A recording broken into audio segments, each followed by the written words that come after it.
Hello and welcome to the final pre-session of Fate Harmacists. Oh boy, I do not know how many people will make it to this pre-session in particular because they have a lot of hours of content to go before they get to this point. Maybe you've joined, maybe like you're just a fan of Polarisu, you're like, I just want to see what Polarisu's character is up to, or maybe you've gone through a journey getting here through all of the other characters and seeing what they're up to. Either way, I hope that you enjoy seeing parts of the campaign that will never be shown outside of this pre-session because we are starting in New York, not Tibet. Yay, New York City, baby! Yes, it is very interesting because Risu has chosen to play a character, a New Yorkian. How do you New Yorker? It's New Yorker. It's not New Yorker. There's no way it's New Yorker. It's New Yorker. There's no way it's New I was about to say, if I know. I don't know. Hello, we are the New Yorkians from Planet America. New Yorkians. I don't know where that came from. Oh god, that's wild. It's probably from like that fucking Jaden Smith show with Neo Yokio in it. Neo Yokio. Oh god. That show was a fever dream. Okay. Ooh, it has been a journey. I'm curious, Risu. Have you watched any of the other pre-sessions or no? Paris Samoskorax. Okay. I need to also go through that journey. That's my my thing for this week. I'm not condemning or anything like that. I was just curious if you knew what you were in for. So you have not watched the end of Kaiser's. Wonderful. That's so funny. Dear Lord. You have not watched the end of Kaiser's. That's gonna be really funny when we get to it. All right. It's so strange. How come everyone keeps saying it's good that you haven't seen anything? It's good that you haven't watched Fate. It's good that you haven't seen Kaiser's session. Oh yeah, no, it's wonderful. It's wonderful. It's so much funnier this way. In fact, I love it. Okay, so as I've said 3 times so far, unlike what I assume the normal sessions are going to be like, where we usually spend an hour in preamble, I'll be jumping right into the session. And for you, I'm not going to jump in directly into one specific scene because I need to set the scene of New York, unlike Tibet, which we've stayed in for a very long time. And so, a meme song here. So, New York, New York, a place that we have not visited during this campaign. But it is a very interesting place because it's actually one of the most fleshed out areas that I have inside of this world that I've created, because I've had multiple campaigns previously set inside of this version of New York. Anyway, this version of New York was the very first area that the Mist ever really touched. The gates really opened here, and it really blew off the lid off of the whole Gates conspiracy, if you will. It is the origin of a lot of like Magitech, etc. As for right now, for what your purposes are, for what Noah's purposes are as a character, Polarisu, the New York is kind of, they're kind of over the whole whatchamacallit, magic shortage, as it were. So they're, sorry, I'm trying to find a way to put this, my words are failing me. It's not like they love magic, obviously. They were one of the very first gates that opened, but New York in general and the whole entire eastern side of the United States has kind of tried to move past the need for magic, or at least they're trying to. Specifically, what they're trying to do right now, is they're in the midst of, is trying to switch over to low-cost magitech, right? Basically, their whole philosophy and their idea is, we can't get rid of magic. That's impossible. We can't live without magic anymore. It is part of our society.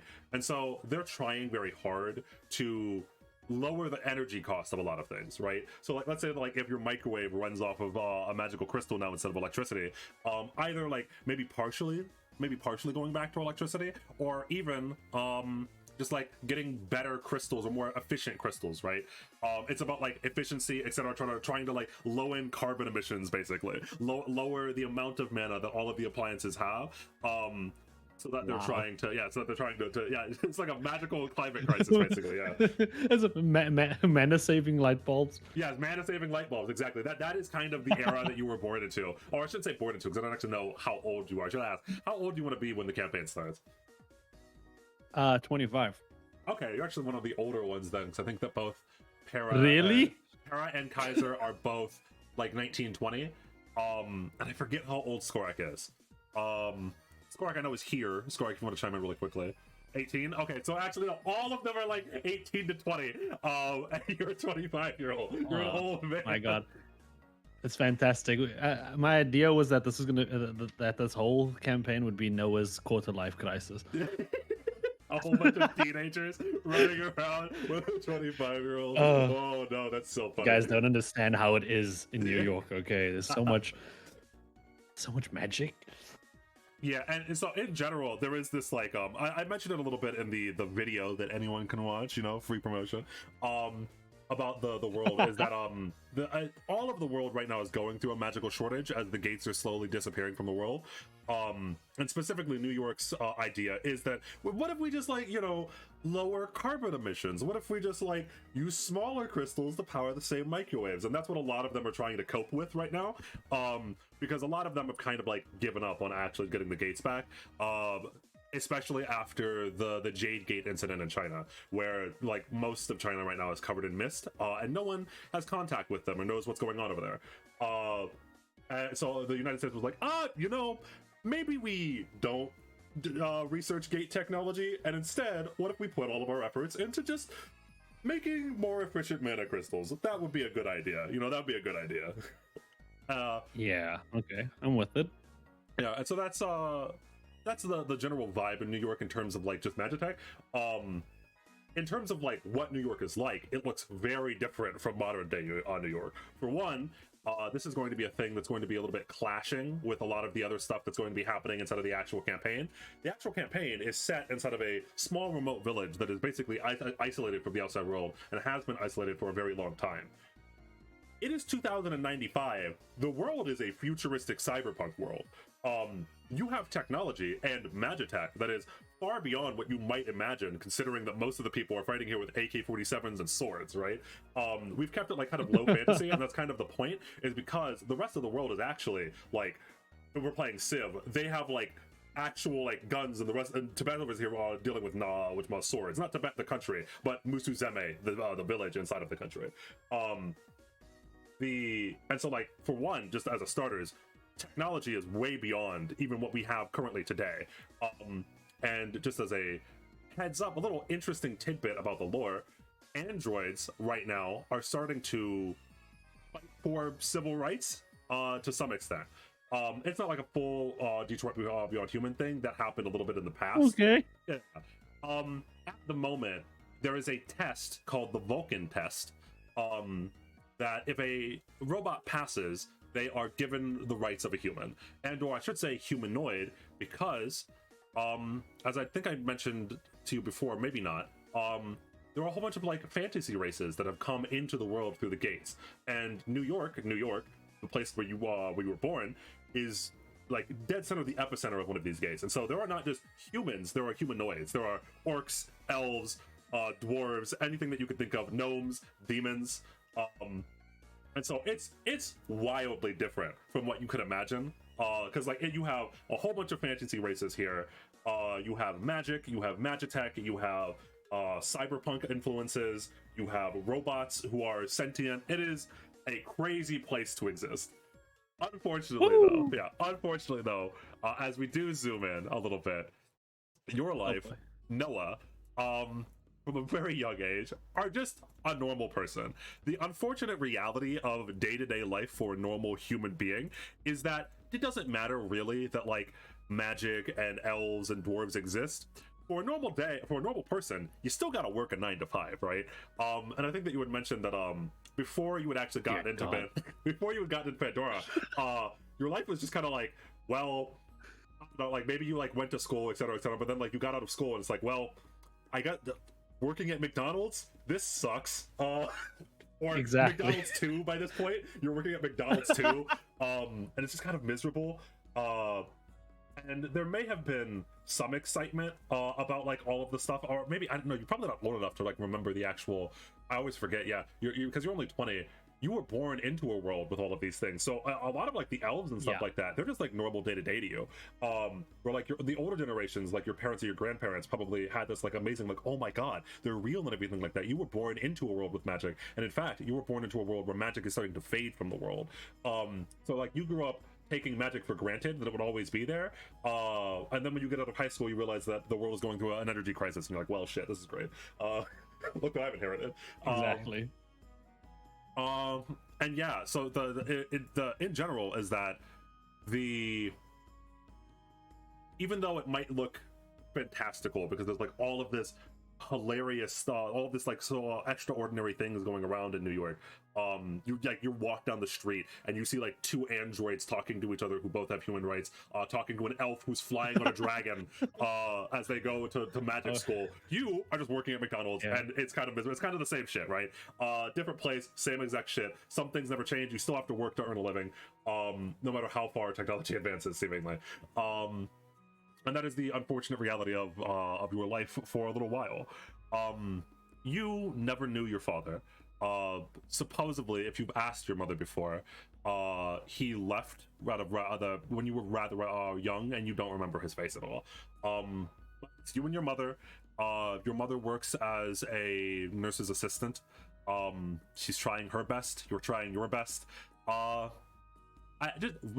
Vague question here. Are you a little bit would you consider Noah, especially at like a younger age, to be like a little bit of a loner, or is he like an extrovert? Is he an introvert or extrovert, I should ask? He's an introvert, but he has friends, but he doesn't like not make friends, but there's no one close to him. Exactly. Okay, so he's not like super loner. He just kind of like doesn't have a lot of super close friends. Gotcha. Yeah. And this is just a funny thing. You can turn this down if you want to, but potentially, there is I think I had mentioned to it before in DMs. In London, there is basically Hogwarts called the Clock Tower, which is a massive school / academy for magic. Potentially, you could have signed up or applied there to go there for college, and they rejected you. Just as a little, if you wanted to. And you're back. Oh yeah, probably. Yeah, I was about to say, yeah. So typically you're working 9-to-5 jobs. Your boss is like miserable. You're working at McDonald's too. It's not great.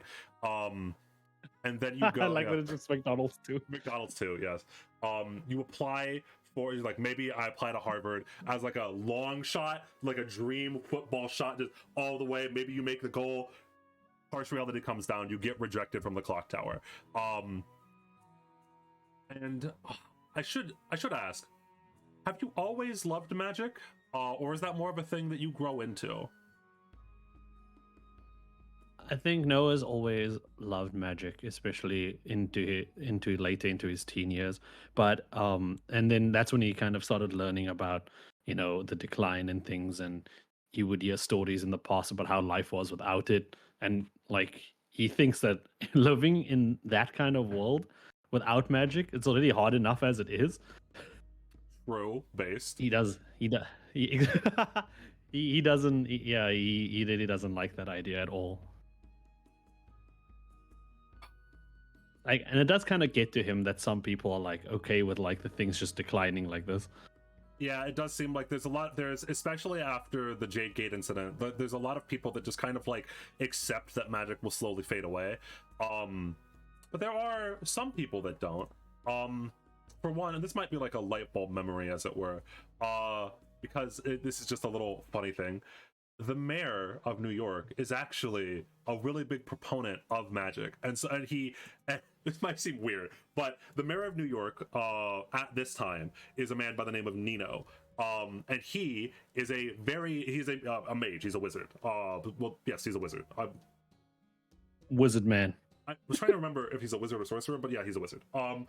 And very often he will just put on magic shows, like actual stage shows for children mostly.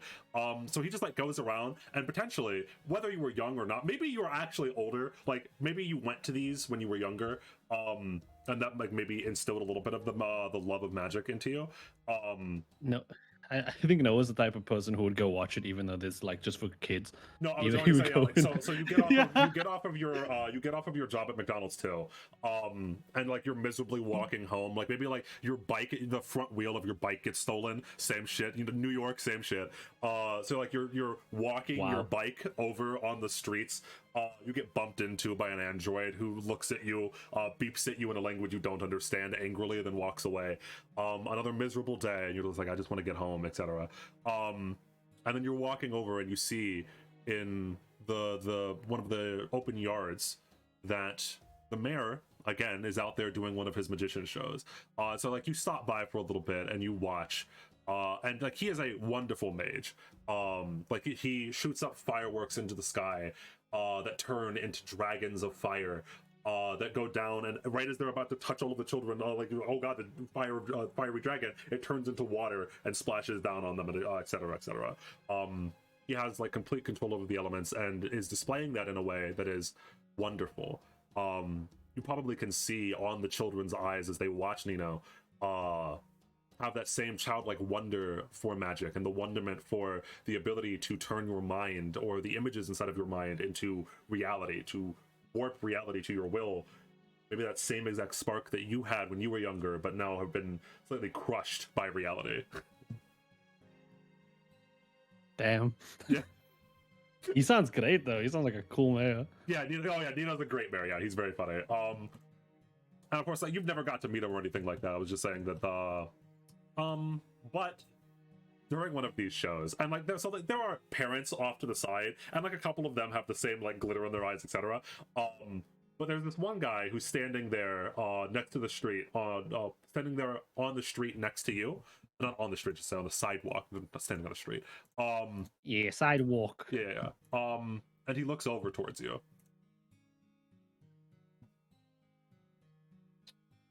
Hello there. Interested in Nino's main show? Yeah, I've been watching it since I was a kid. And this is a older gentleman. He has very long white beard, and you can see he has a cloak on, like almost like a mage's cloak, as it were. It kind of stands out, but then again, as I'd mentioned, New York is kind of wild at this point with like a whole bunch of strange figures. But he appears to be human. Long black cloak with a hood. You can see that there are the bits of white hair on his head as well. He looks older, like maybe 60s. And he's very tall. Like he is. How tall would you say Noah is? 169. Oh, I don't know. God. I don't know. It's Can 5'5". I could thought 5'5". Thank you. I specifically converted that today because I knew you were gonna ask. Thank you for converting it to freedom units. Anyway, yeah. So this man that you do not know stands at like 6'3" or 6'4". Like Jesus. He is very, very tall. And he just kind of like looks over. Is he waiting? Is he waiting the hood? Yeah, he's wearing the hood. Yeah, like, no, it's up. Yeah. Okay, then Noah's just gonna look at him and look down at his bike. I've already lost like one wheel today, man. We don't need to take another one. Having a bad day. Understandable. We all have bad days. And as he says that, he reaches down, and what he does isn't necessarily magic, or at least not what you've seen before. Actually, here, roll me an arcane, not arcana. I always call it arcane. Roll me an arcana. Oh yeah. Okay. Yeah, so what he's doing is not necessarily magic. So he reaches down, and a bracelet that is wrapped around his wrist activates, and that is what's casting the magic. It does not look like he can actually cast magic, but he's just activating some sort of magical bracelet on his wrist. And when he does, he puts it down to your bike, and a tire forms out of nothingness, as if brand new. Whoa!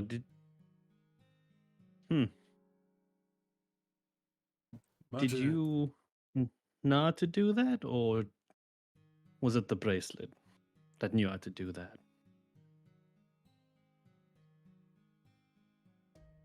I was unfortunately born without mana.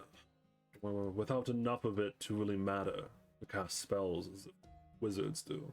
And he nods over towards Nino, who is still putting on his magic show. At this point, he's making a giant Loch Ness monster out of water swirl up into the sky. I had to rely on technology. Magic is all around us in the world, even if it is fading. Anyone can tap into that.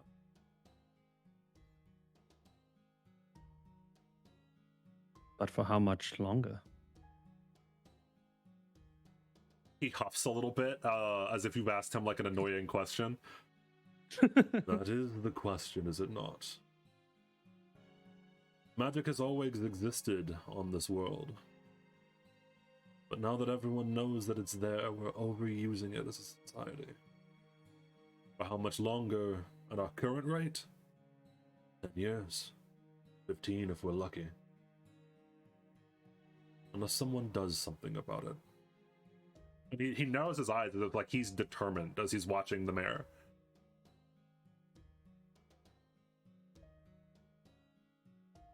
What can one person do?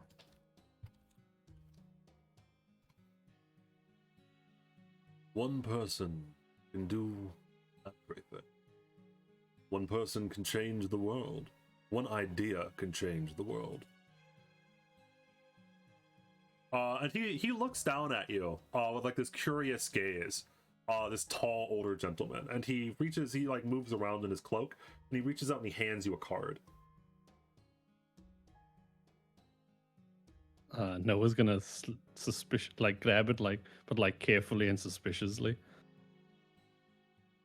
It says Pandora Incorporated on it. It has an address and a phone number on the back. It's very, by the way, it is just a piece of cardboard, which is very analog, I should say.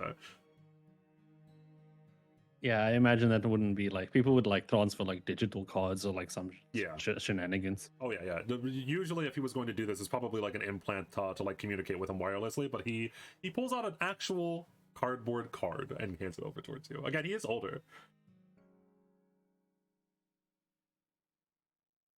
Noah's gonna look down at it and look up at the man. The only thing that it takes to change the world is the will to do so. And with those weird cryptic words, this weird old man begins to slowly walk away from you. He just shambles off. He fixes your bike, hands you a card, bye. You go like to stop him, and you just let him walk. He didn't even tell you who he was. Just gonna watch him walk away, and like. Noah's gonna immediately check if the front, the new tire that was put back on is actually like legitimate. No, it's not gonna like. It's there. It's chilling. It's an actual tire. That man somehow, even though he apparently himself cannot cast magic, just fixed your tire. He created your tire out of nothing. That kind of technology, by the way, is not common. Borderline unheard of.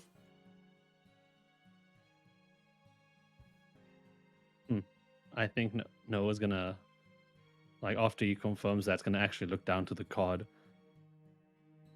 Is the address in New York? Yes.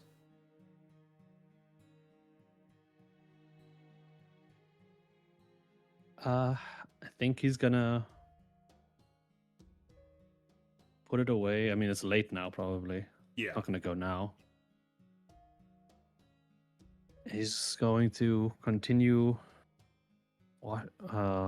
watching what's happening before he would head home.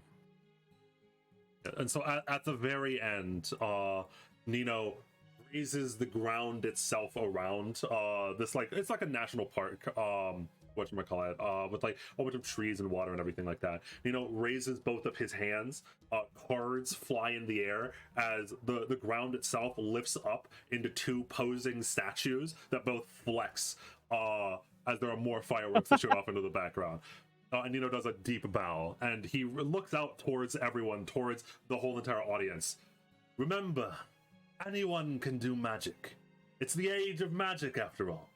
All you have to do is believe. And with that, he snaps his fingers, and Nino himself turns into several different doves that fly off into the sky. That's the mayor, by the way. I would just like to remind you.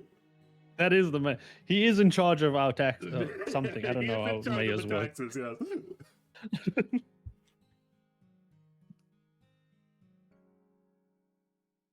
I think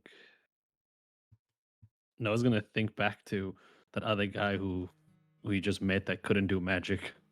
What the mayor said. Yeah, you know, And just kind of it is what it is.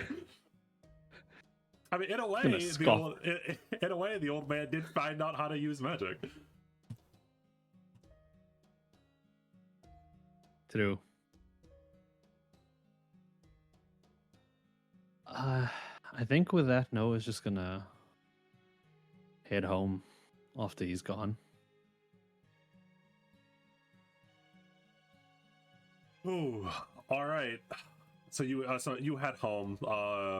You probably get home earlier than your mother. She's probably working late tonight, as she almost always does. Trying to provide for you and her the best that she can. She probably left you out some food though. Assumingly, you eat it. Do you wait up for her, or do you just go to bed? It's pretty late. You just got off of work. If this is normal that she might be late, then probably just go to bed. It is unfortunately rather normal, especially these days. Do you mean our time or their time?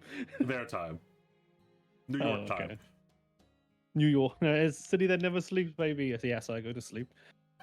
I go to sleep. Yes, so you sleep inside of the city that never sleeps.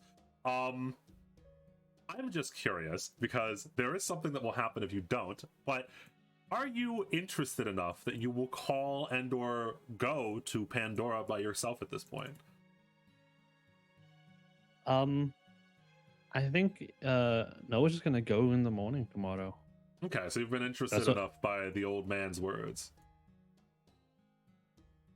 Yeah. I think he'd probably look them up a bit online first if he could. Does that bring up anything? Yes, it does. And you might be very surprised. You might be very confused at who that man was, and also very surprised at Pandora, because Pandora, the Pandora Institute / Incorporated, is a research institute that is international. What they do is that they study magic, and they mean that in all kinds of ways. A lot of them study magic on how to bring back the gates. A lot of them, some of the branches study magic on the history of magic, trying to figure out exactly what myths and legends from our past were real and which weren't. Even like studying the different schools of magic. It seems like they're a research institute all about magic.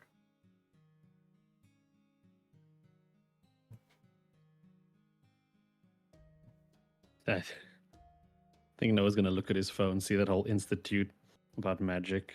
He's gonna. And also, notably, you will know it is extremely hard to get inside of one of these places. Like, they are rather rigorous at who they let in. Like, that goes perfect with what he was gonna do next. Yeah, he's gonna put his phone down and look up at the ceiling, and like as if I would ever get in. So, do you go out of curiosity, or do you just like let it slide?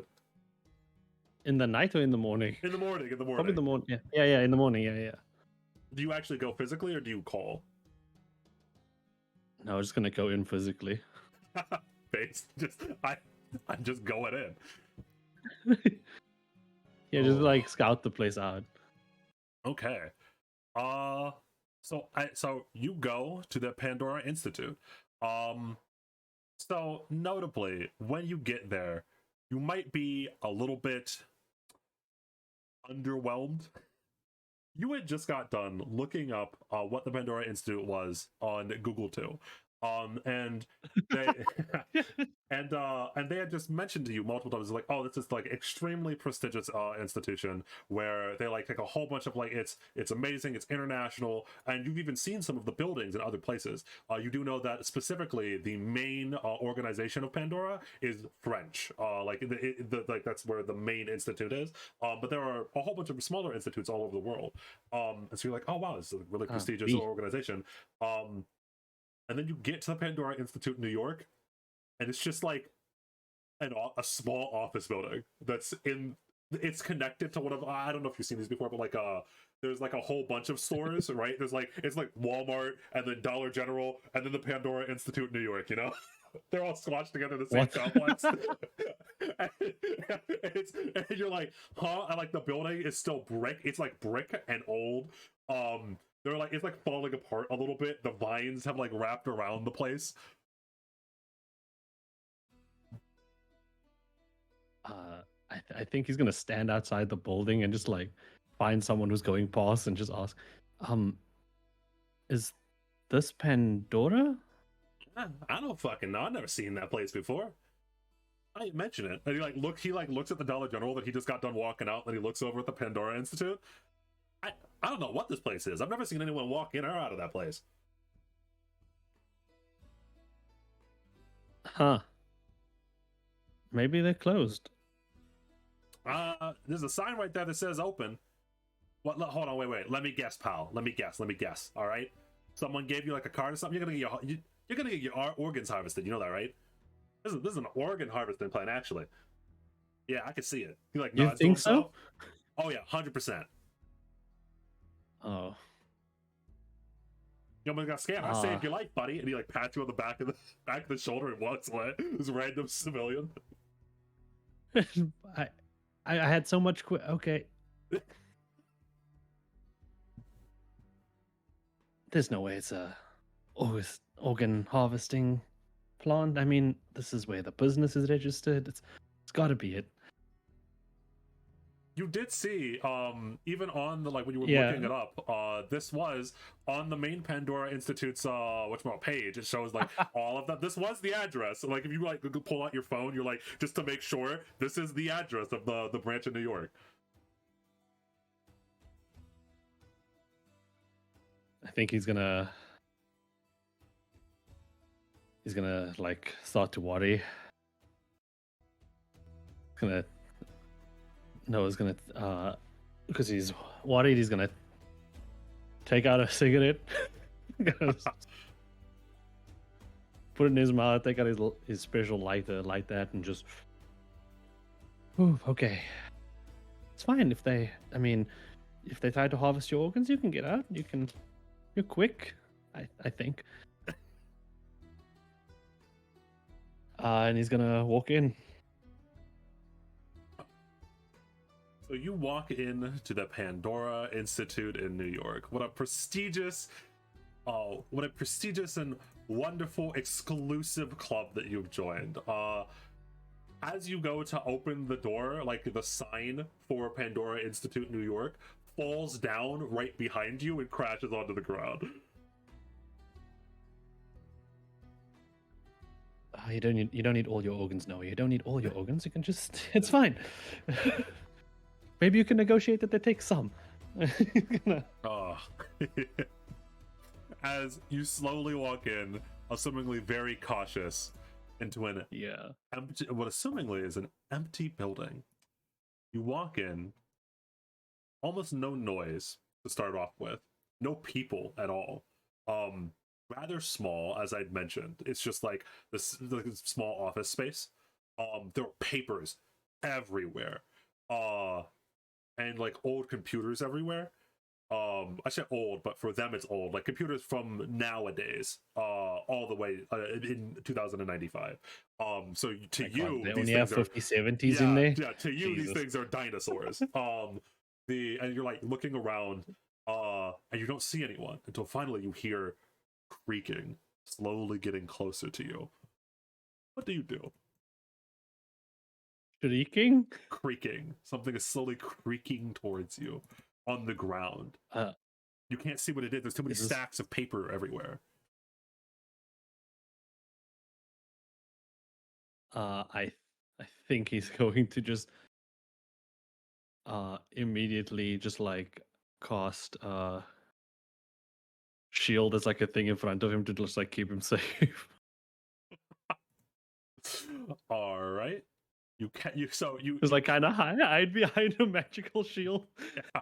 So you cast shield, and as you do, the creaking on the floor gets closer and closer till you see a little yellow robot. Hello, sir. How are you doing? Hi, is there anybody else here? Am I not enough? Do you not love me? Are you cheating on me again? No, I mean, but wait, we've never even. Uh. Okay, let's start over. Hi. This is. He looks around at the place. Pandora, right? This is Pandora, my home. I am Honey. I can't believe I called in sick for this. Yeah, and you can tell, like it's an old robot. As I mentioned, this is why I mentioned it earlier. The levels of sentience that robots have, or androids and robots have gotten to at this point, is rather high. Like they're almost indistinguishable from humans. This is an old robot that can barely, like, you can tell that it's not, the screws are not on up there.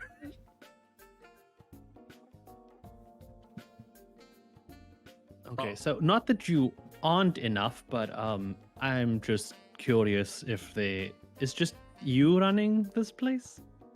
Honey is the boss, or at least that's what Honey tells itself.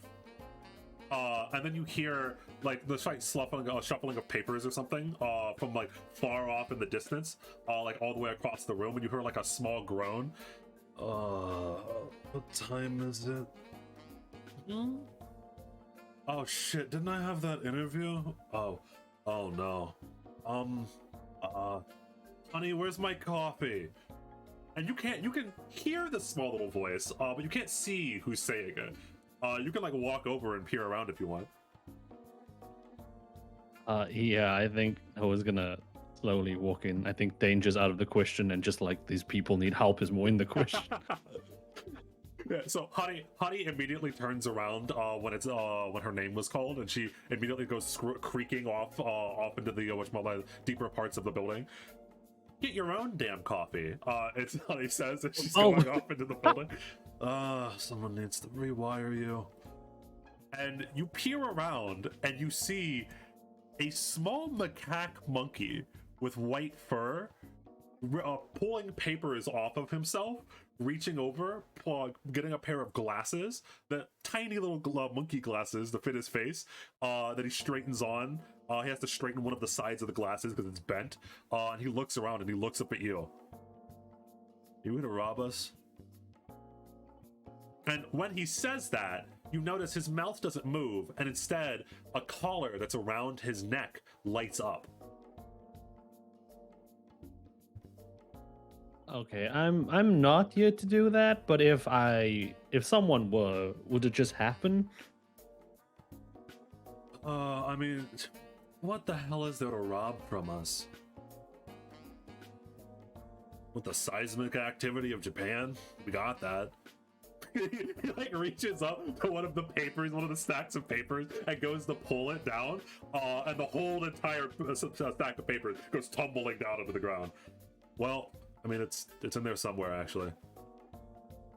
This might be a really stupid question to ask, but you don't use why do you have all these papers? It's like he's just gonna point to his phone. Just everything on God, these, I wish, you know? Boss Man doesn't believe in that kind of stuff. Or Boss Man's a weirdo. Honey's a weirdo? I mean, she kind of is. No, ignore half the stuff Honey says. Honey's the monkey says that. Honey comes back into the room with a tray with coffee on it, a single cup of coffee on it. The monkey nods, like thankful to Honey a little bit, and reaches over to grab it. No, she's wired a little weird. Shut up, monkey. The macaque looks over, straightens his glasses. And like you see, there's like a rage inside of him. Yeah, okay. Definitely rewiring you in the afternoon. Anyway, I'm Fred. Hello, how's it going? Yes, I am a macaque monkey. Please do not call me monkey like this ingrate does. Call me Fred. Hi, Fred. Noah's gonna put out his hand. Noah. He mumbles to himself a little bit, takes a sip of coffee before he reaches his little tiny hand up and shakes you. In a normal world, I don't think someone would do that, but I mean, Noah's grown up in a world where his exactly. orc, his You've shift grown can up be in- covered yes, by an yeah. orc. I mean, so. Well, yeah, our branch is kind of weird because of the boss man, but I mean, we are Pandora Institute. If you've read online, the prestigious institute that is discovering the mysteries of magic, that's us. Well, that's fantastic. Ignore Just the coffee one quick stains on the ground question. over there. Yeah, is there another branch I can look towards? You know, maybe Sure, there's thousands. maybe this one's not. There's In the thousands of city? them. No. Ooh, in New York, no. Look, Okay. kid, I assume that you're one of the people that the boss man gave a card to, and so you were curious. So he does that often, huh? I wouldn't say like every No. day, but at least once a month. Most of them are scared off. Most of them don't even walk into the building. I gotta say, you're at least brave. Or stupid. Like he said, or stupid, as he pulls himself up into a little chair. Or desperate, yeah. Alright, look. Real question, man to man. I know that man to man, alright? Man to man. Why'd you come down here? You could have probably told, just by looking at the place, that we probably can't give you a lot of money. So what's in it for you? Really that desperate? Life suck that much? Mr. Right. I'm sorry, what was your name? Mr. Fred. I work at McDonald's too. Ah. I enjoy their cheeseburgers from time to time. But, yeah, I can see how that could suck. Yeah, you can see how that can suck. Yeah. I tell you what, we probably pay more than a fast food restaurant. You sign up, straighten up the place a little bit. We'll see how far you go. I'm sorry, straighten up the place? He like takes a sip of his coffee and puts it out on the table. Look, I can't trust you with research yet. I don't know who the hell you are. But, I don't know, a couple weeks of talking to me while you straighten up the place? Yeah, sure. We might, get to talking about actual work.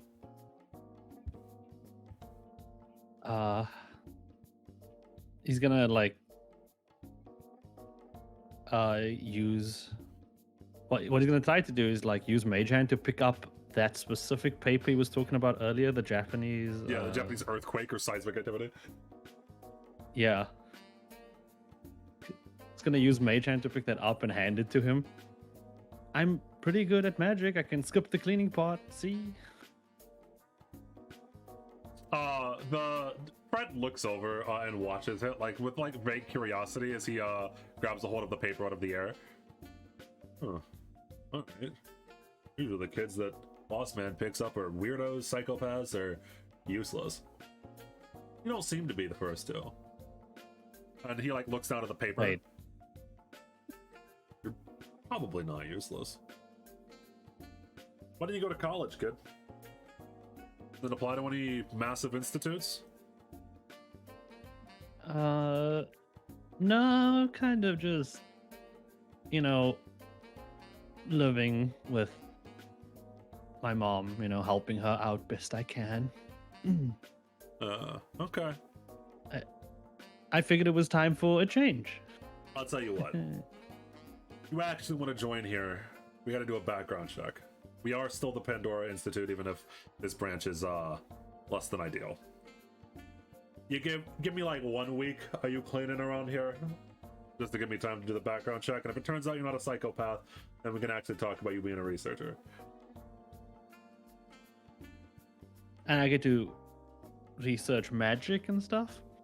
Yeah, that's what we do. You trust me, I'll trust you.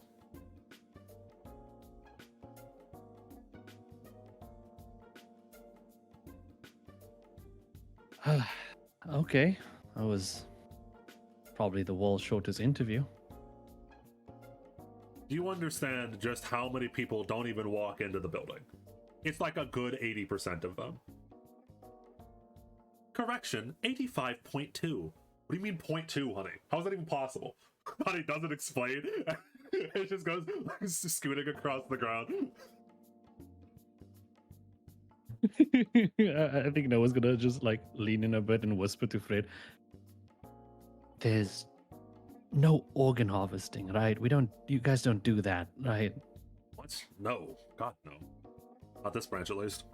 And he sips his coffee. Okay, you know what? It's not this branch, it's fine. It's not this branch.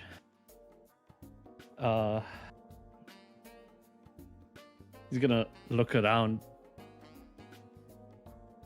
So, do I just start? Yeah, you can start today if you want. I'll pay you for your hourly wage. You can start, and he looks down, looks up at the clock. Now, all right? You're clocked in. You're on the job. Welcome. Oh. Thank you. Well, but he's gonna. I don't even know where half these papers go. Just organize them the best you can.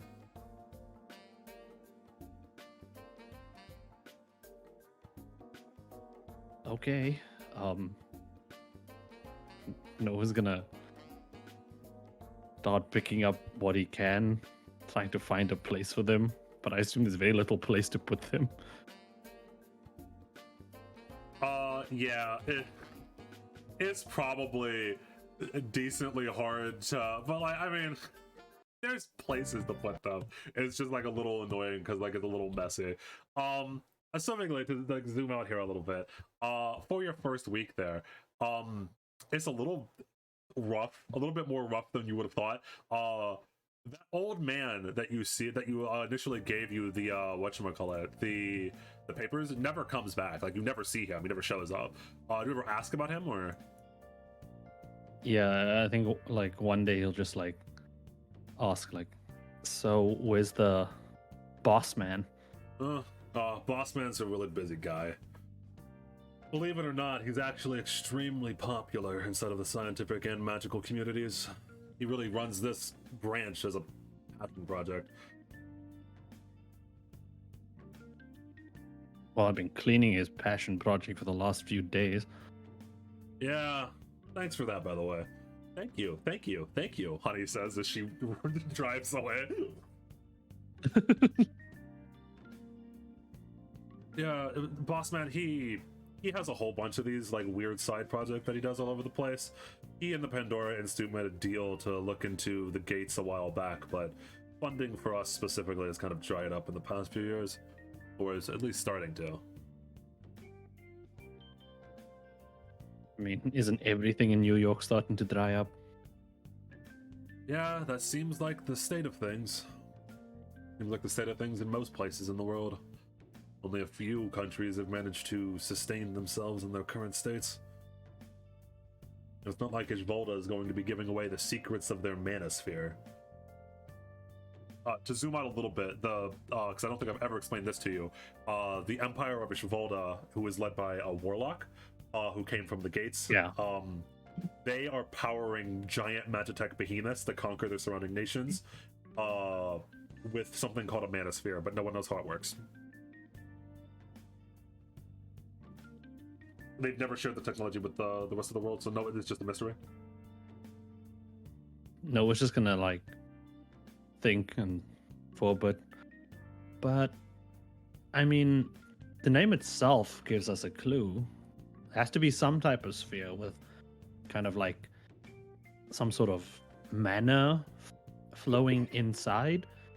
I don't know. Fred lowers his glasses and looks at you with like, you know, the look where like the lowers glasses looks at you. Like, yeah, you're right on that. I'm sure if you do a detailed thesis, you will shake the world. I could do a detailed thesis if I got to research it in a way. I think. Uh-huh. Oh, and by the way, those papers over there, they're actually really interesting. You could read them while you're looking at stuff. They detail the differences between the different and like he goes in like, and you'll see Fred does this a lot, or at least is starting to, especially on like your second, third, fourth day. You actually start to read some of these papers, and I mean, even though they are papers in 2095, and even though this place is run down, 2095, excuse me, even though they're run down as hell, this whole entire place, you do know that this is still the Pandora Institute. You can tell that even like the documentation, that like they have documents on stuff that is like really fascinating. Going into like the potential theories of like exactly what myths and legends were real and why, because of like the similarities they share to actual magic that exists or has been proven to exist now. Theories on what the gates are, what's on the other side of the gates. There is like a lot of like detailed analysis, detailed thesis. Some have even written by one Fred. You notice that a lot of his like he has a lot of like theses or even like partial books written just like laying around the place. There is some stuff that you don't understand, like just like random data that's just like hard to read because you were never formally educated in this kind of thing.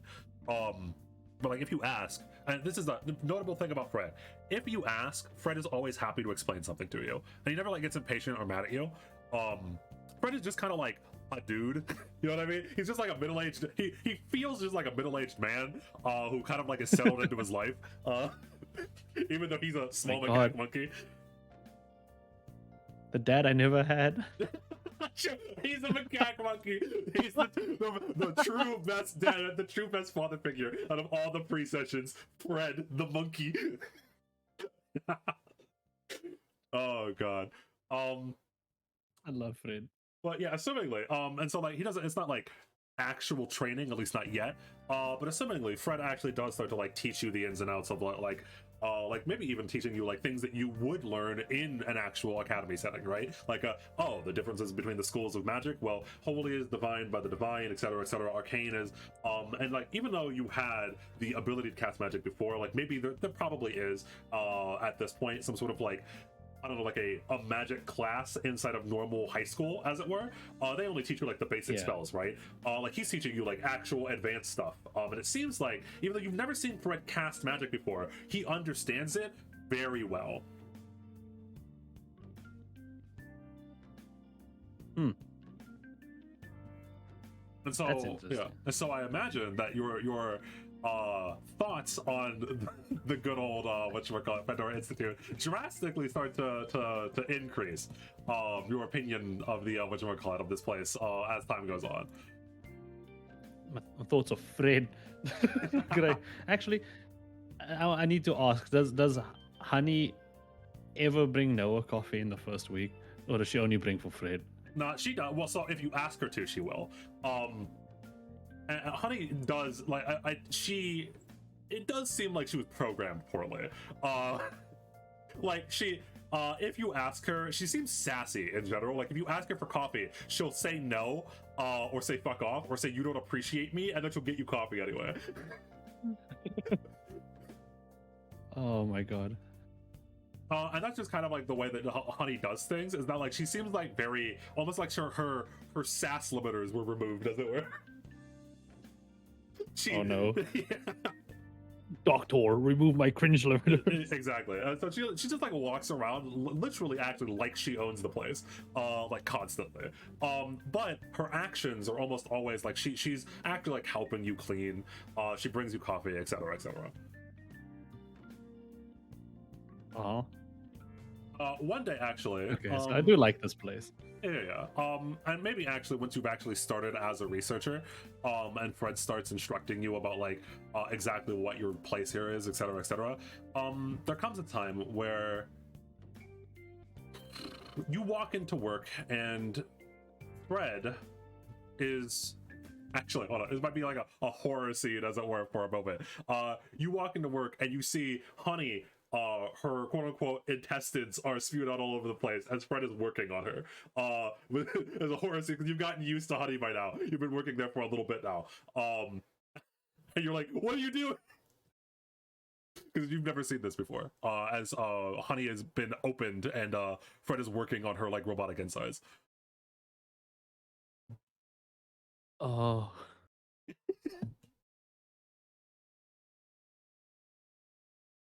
Are you freaked out about that, or are you okay with it? What's your reaction? Do you pass out? Do you scream, or do you just like nod and move on?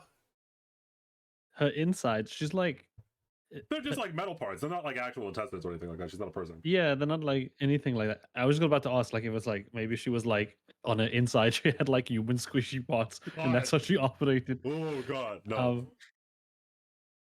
I think Noah's just gonna eat us, Fred. So he's gonna walk in slowly, like, hey, what's happening?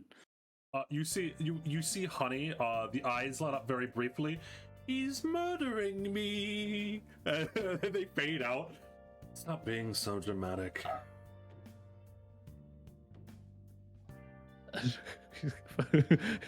Noah's gonna whisper over to Fred. Are we actually murdering her? Has she gone too far this time? No. Even if she is a little annoying, she's not mine. She's Boss Man's.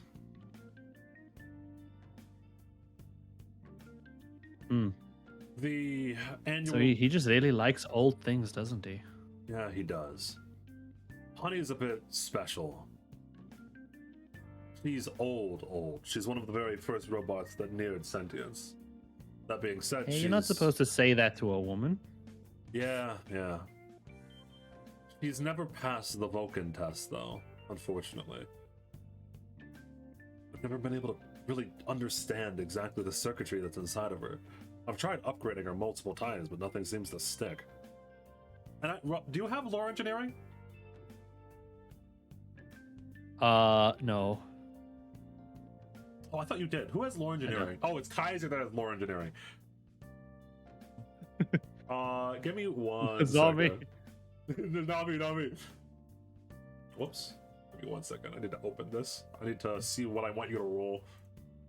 I don't know all the skills off the top of my head. Oh god. It's gonna be low. Oh god, there is nothing, is there? Roll me society. That's the closest thing. Hell yeah. When I told you Noah wasn't really good at anything besides magic, I meant it. That's not that bad. So you don't really. I don't know. I don't know if that's good or bad. Listen, you worked at McDonald's too for most of your life until now. You don't know what the hell a robot, like the insides of a robot, are. So like you can you look in, but it looks like normal enough to you. But according to Fred, Honey's engineering and how she was made is weird, but you can't tell. The thing that Boss Man makes is beyond my understanding. So why doesn't he upgrade her? I mean, makes sense. Bossman doesn't really come down here that often. As I said, this is kind of a pet project of his. He's a busy guy. Really just me and Honey. Not you. Oh. You can think I of thought it they'd as, be like, I thought one day when I became a researcher, I'd get to go to a back room and there'd be like cool science labs and like 5 other guys or something. Nah. Nah. They're just like, nah. No, that back room is a broom closet. I don't know if you like. That's a broom closet. Oh. Could have told me sooner. It would have helped a lot with some of the cleaning. Yeah. I mean, we do have one other agent or employee, I should say. She's in London right now, though.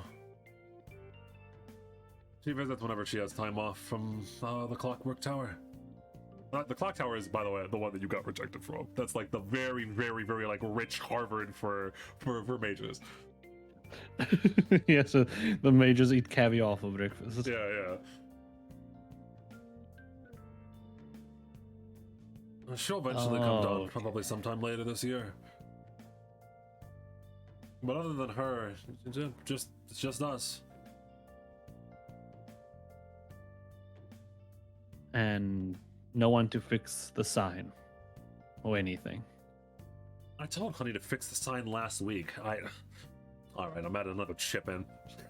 As he reaches over, pulls out like pliers or something, and starts going to work on Honey.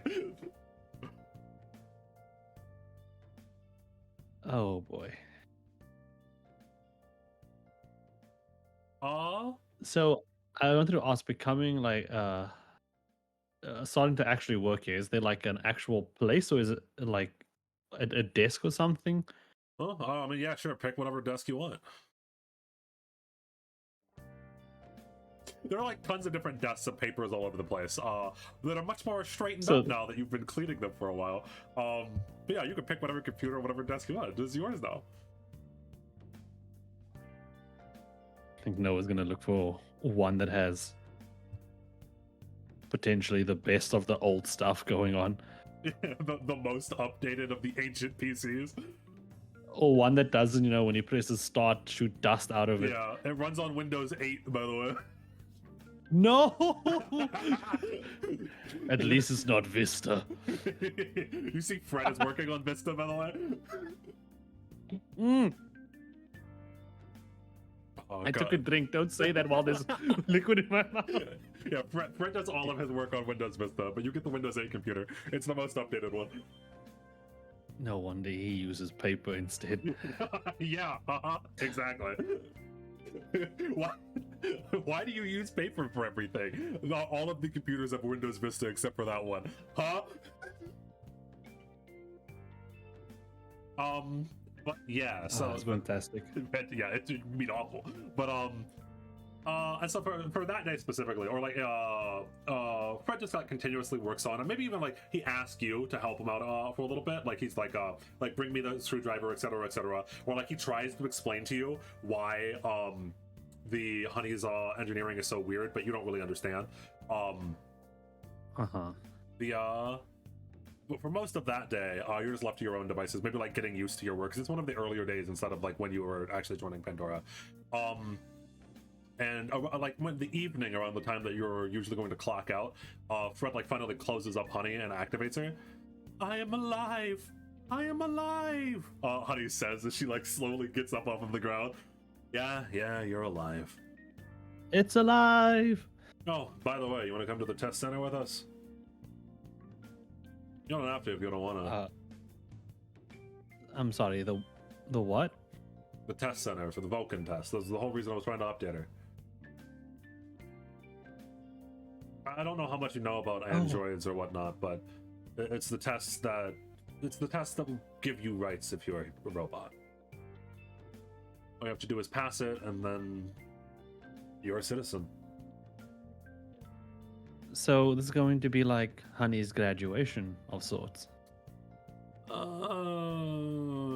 Considering Honey has failed 6 times until now, it might be Honey's graduation.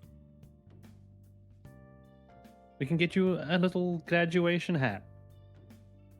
I want my graduation hat to be pink. It matches my beautiful shade of yellow. I have low hopes.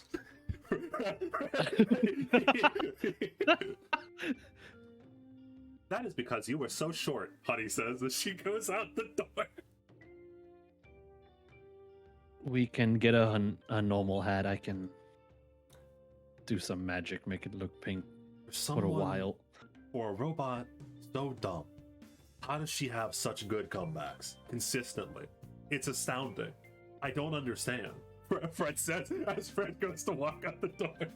He like waddles out the door. Hey, someone needs to lock up. I don't think I have the keys.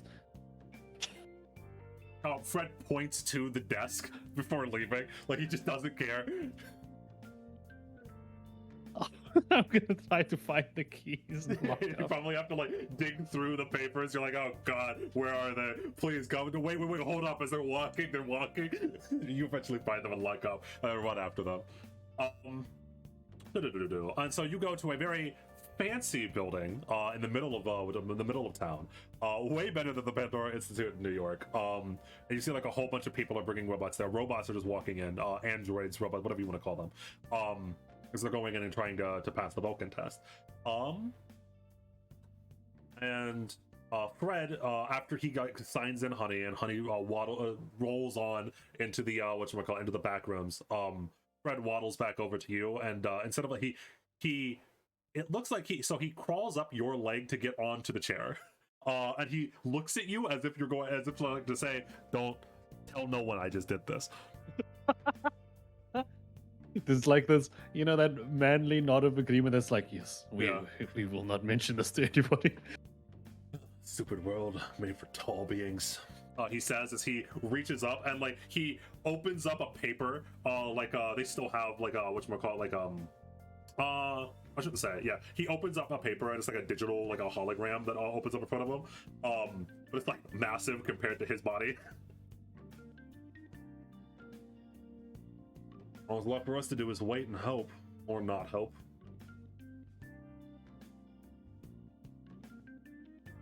I mean, maybe the test will be a sassy test and she'll win. I told myself that when I tried to fix it a third time. Hey, this is my first rodeo, okay? Fred sighs as he reads one of like the something in the paper, but then he quickly turns the page. I don't think I ever asked you. Why did you really join this place? Like really? Why have you stuck around for as long as you have? Is it just that you like magic? Like research? Or you're really just that desperate? I really didn't get in anywhere else, if I'm gonna be honest. You got no dreams or goals?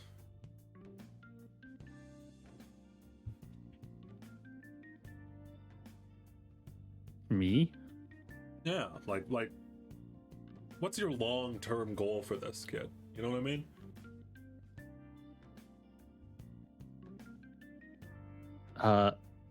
Noah's gonna think, and he's just gonna have he's gonna think about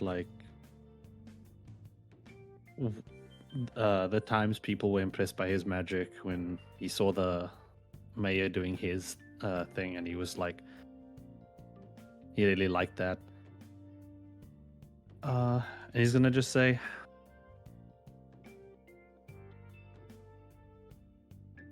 it has something to do with magic. And that's kind of why I don't want it to die out. 15 years? Even your long estimation? That's too short. An honorable goal. Bringing magic back into the world. Got high hopes, kid. As Fred looks down and flips the page of the newspaper again. It's just a 9 to 5 as well. Roll me perception. Oh yeah, I took a point out of that one earlier. Holy shit. You see up at the front desk where people are getting checked in to take the test.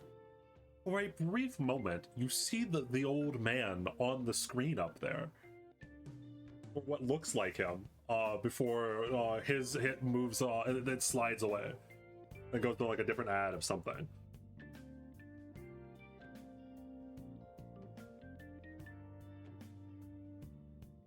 Is that thing like showing ads, or was it like showing? It's like showing information about the test and ads. Like test will be participants please sign in by 10 o'clock a.m. or whatever, and then it slides over Coca-Cola. Oh no, it's still going. Yeah. Now with even less sugar. Yeah, so now it takes the sugar out your body when you drink it. Yeah, so you don't know if whatchamacallit, if it was an ad for something that he was in. Maybe it wasn't him. Who knows? Maybe a trick of the eye. I'm just gonna look to Fred. Does Boss Man do ads? What? I don't know. Maybe. I thought I saw him on the screen, but I guess. I don't know. You might have. Told you it was really popular. I mean, then again, I only met him once. If that even was him, actually, now that I think about it. Consider yourself a little bit lucky. A lot of the people in the scientific community would literally kill to even meet him once. Rather elusive person. Goes where he wants, does what he wants. I've only met him a handful of times, and I work for the man. Does that mean I could sell this card he gave me for like a ton online? Probably. Oh.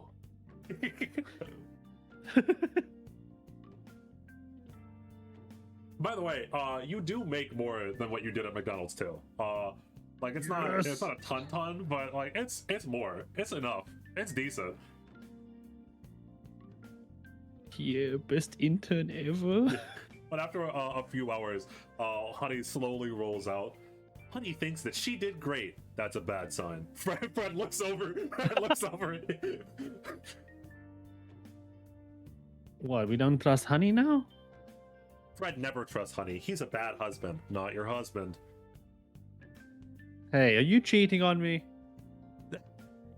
Honey looks over at you, and then her like little display looks over at Fred, looks over at you. Maybe. It is tempting, I must admit. Honey loves everyone. I mean, I thought you'd be a bit more insane about that, but I guess she's just a kind-hearted. Does she have a heart? Mechanical? It's one of the most complex things about it. Don't know. Don't know what powers her, what fuels her. Not electricity, it's not magic. Don't understand it. Fred closes the newspaper. We'll get the results back by tonight. Probably failed. Oh well, as always, next year. Come on, Honey.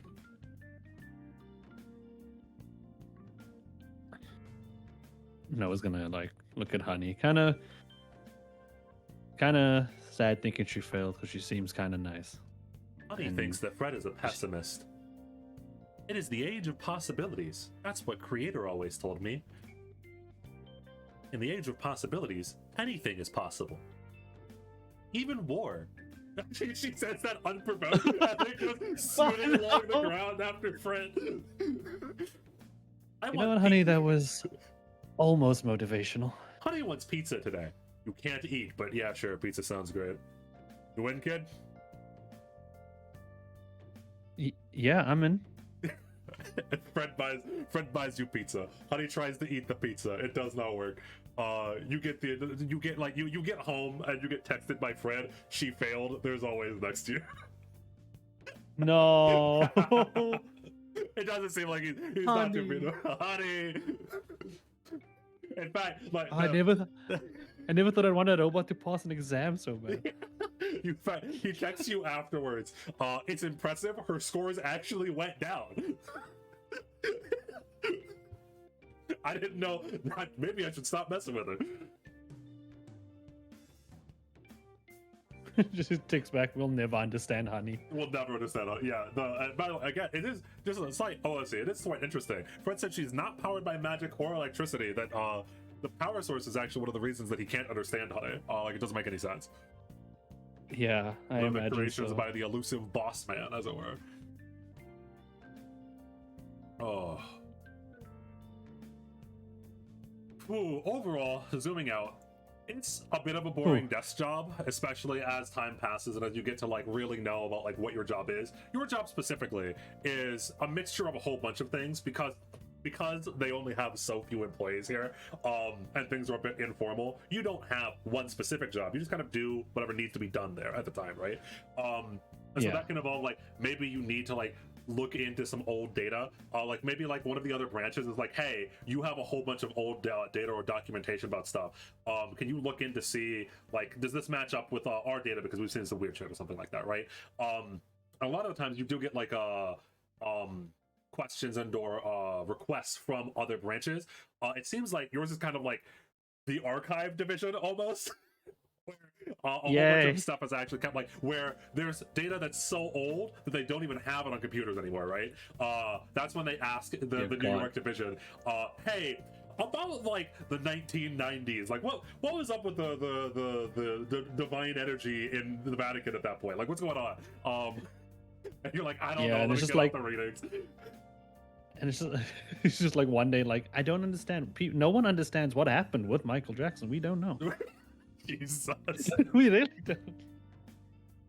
But yeah, and so that's it seems like that's how your branch is viewed by the other branches of Pandora. You get a lot of requests. So it's like there's like old data or old documents about magical readings and or even just like random stuff. And they always ask, they call you. Or they call your divisions because Fred also answers the phone, obviously.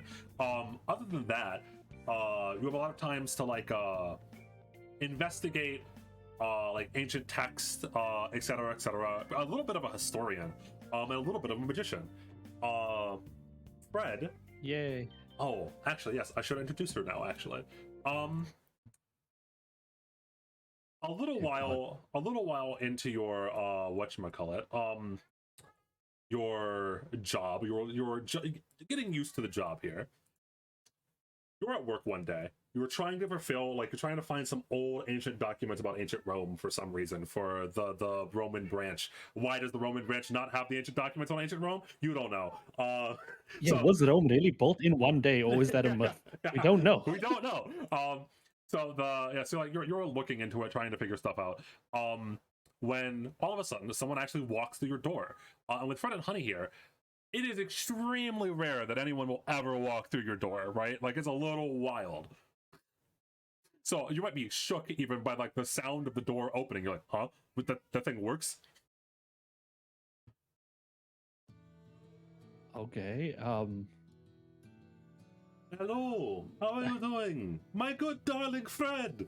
As a woman in her like mid-20s or maybe like early 20s at this point, early 20s at this point, walks in with big sunglasses on, long brunette hair, and her outfit is actually like very rich, I should say. Like, it looks like there's a lot of gold that looks like real gold on it hanging here and there.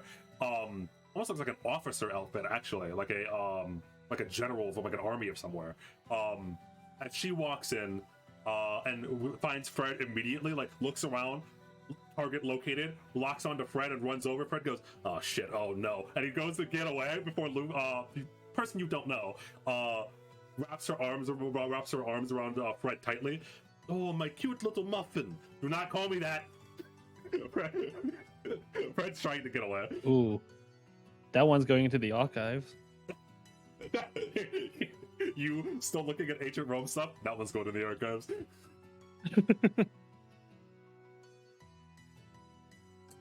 And for a while, they're like Fred just trying to like get away. It doesn't look like this woman notices you until finally, like, her eyes glance over at you. Oh, well, you were not lying. Hello there. Bonjour. Hello, ma'am. Bonjour, I am Luvia Reynes. And she does like a deep bow. Like a very formal bow. Noah's gonna also bow. I am Noah, and like he's gonna also do like a deep bow and like almost hit the disc. Do not ever call me your muffin again. Fred manages to escape. We are friends. Why are you like this? He says as he as he goes over, like straightens himself up, and goes to type on the computer again. It's because you are so cute. Anyway, Luvia now actually like looks over towards you specifically. So, you've actually stayed here at this rundown place for how many months now? A year almost? It's a 9 to 5. I'm impressed. Not many people make it. Here, brought you something. A gift. I heard of your presence here. I did not think that you would last this long, but so. As she like reaches into her bag and pulls out a small little cupcake in a glass container and puts it onto your desk. Does it look fancy? Like super fancy? Extremely fancy. This might cost more than your house. Ma'am, I don't think I'm allowed to. I don't think I'm in the salary pool to eat that. What do you mean? It is a cupcake. Oh, please, do not worry about how much it costs. My family is very rich. I do not care.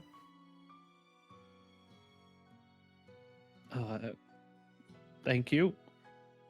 So do Oh. I eat it now in front of you, or when it, like Whenever you later? wish. Or You can sell it if you want to.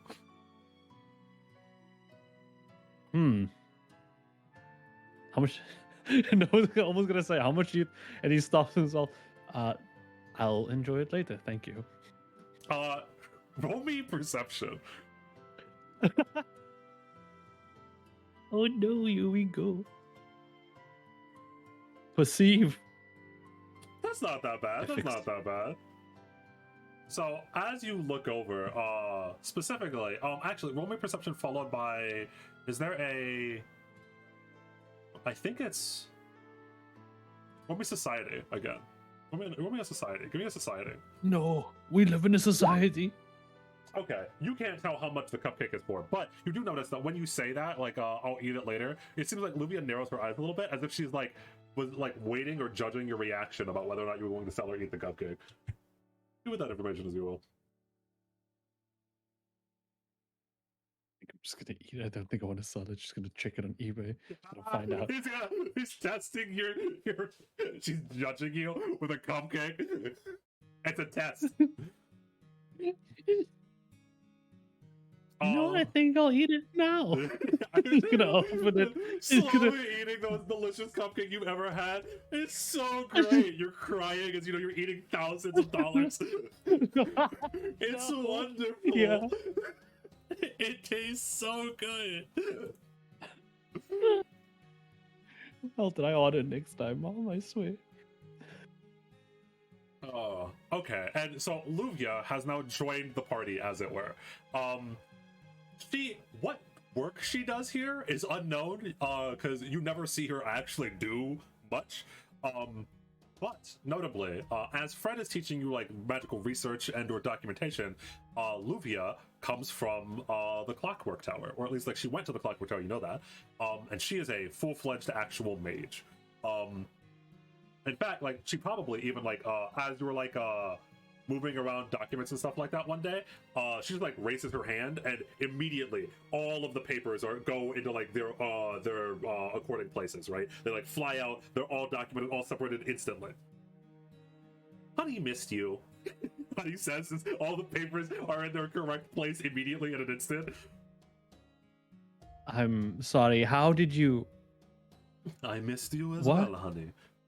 Oh, look at you and those little cheeks. Luvia like reaches down and like touches the metal cheeks of Honey. Oh, you were confused? A little bit, yes. Not completely. It was magic. Specifically, was a mixture of mage hand and a wind spell. And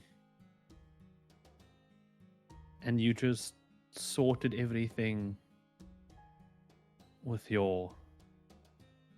How did you sort them all so quickly? I have to read through all these and find out their numbers and... I mean, they teach you that in freshman year, did you not? Fred grumbles a little bit, turns around the chair. He doesn't have a formal education. So you hired him off the street? I didn't, boss man did. Let's see. She like nods to herself a few times. Interesting. I'm not trying to look down on you or anything. It is just... Normally there is a procedure to these kinds of things, but Reginald can get past that. It's the first time you've ever heard Bossman's real name. Well... You must have seen something in you, though. A spark. I think he saw a kid who didn't have a bike. She like pauses. She was trying to be very positive. Like, I think he saw something special in you. I think he painted a guy that didn't have a bike one day. Pauses, nods a little bit. Well, maybe I see something in you then. She looks down towards the cupcake and then looks up to you. Or I don't even know if this is the same day or not. But she nods to herself a couple of times. I will teach you magic. I'm not a professor, but I know enough. What do you say? You are researching magic after all. Why should you not know some? Like real magic, like fancy magic, like not like street stuff. What is street stuff? You don't want to know? Noah, who was about to do something, stops. Nothing? Oh, I do not know what the street stuff is, but I can teach you what I was taught inside of the university. Honey believes that street stuff is something that the drug dealers are— Stop! Fred reaches down and shuts off Honey. I mean, anytime you are free if you wish. You don't have to. It's not part of your training. Well, it was supposed to be part of your training, but considering you are a special case, you can not. He's gonna like deeply bow to her the same way he did the first time. I would love to. And he's gonna look up. It's free, right? It's not extra charges or anything, because I don't have any. I will not charge you anything, no. Rena's family is rich enough. We do not need your money. That may have sounded arrogant, but it is true.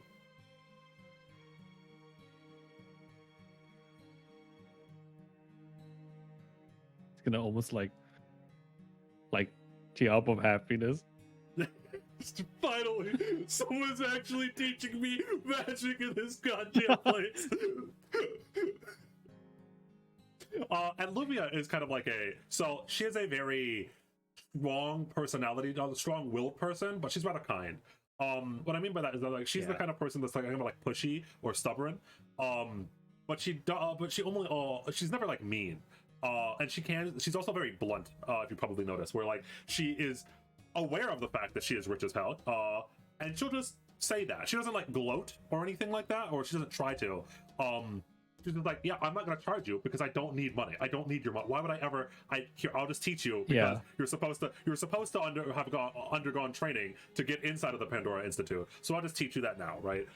Because you didn't have the opportunity. And no, you don't have to pay me because I don't need it.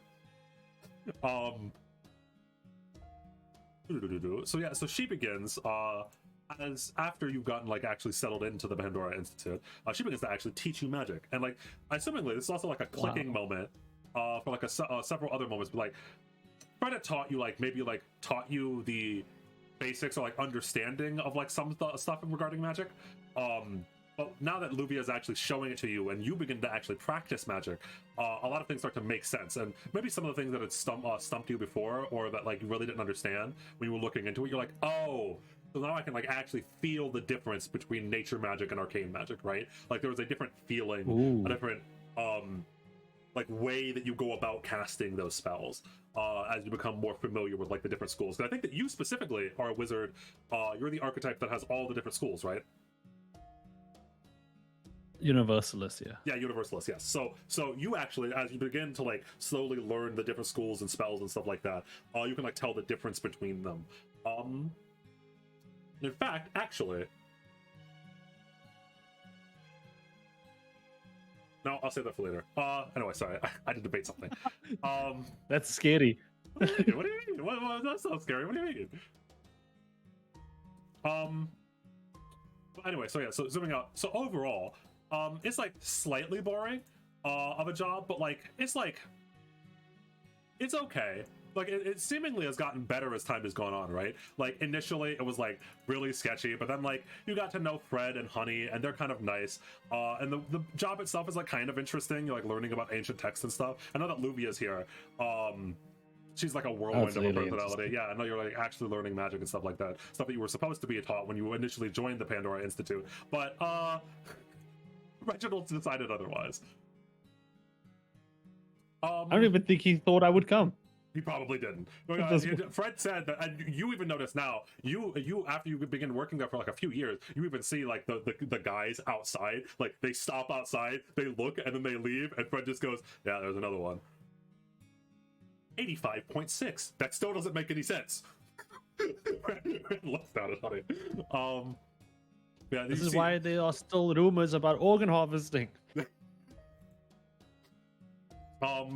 We don't do that in this branch. Yeah, you still see that like a lot of people don't trust. But it's nice here. You start to carve out your own little niche inside of this place. Specifically, even there's one day that Luvia is teaching you magic, where you come across a very, very interesting document. Tell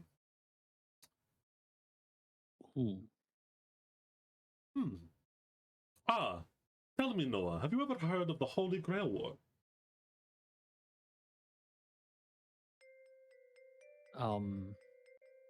No.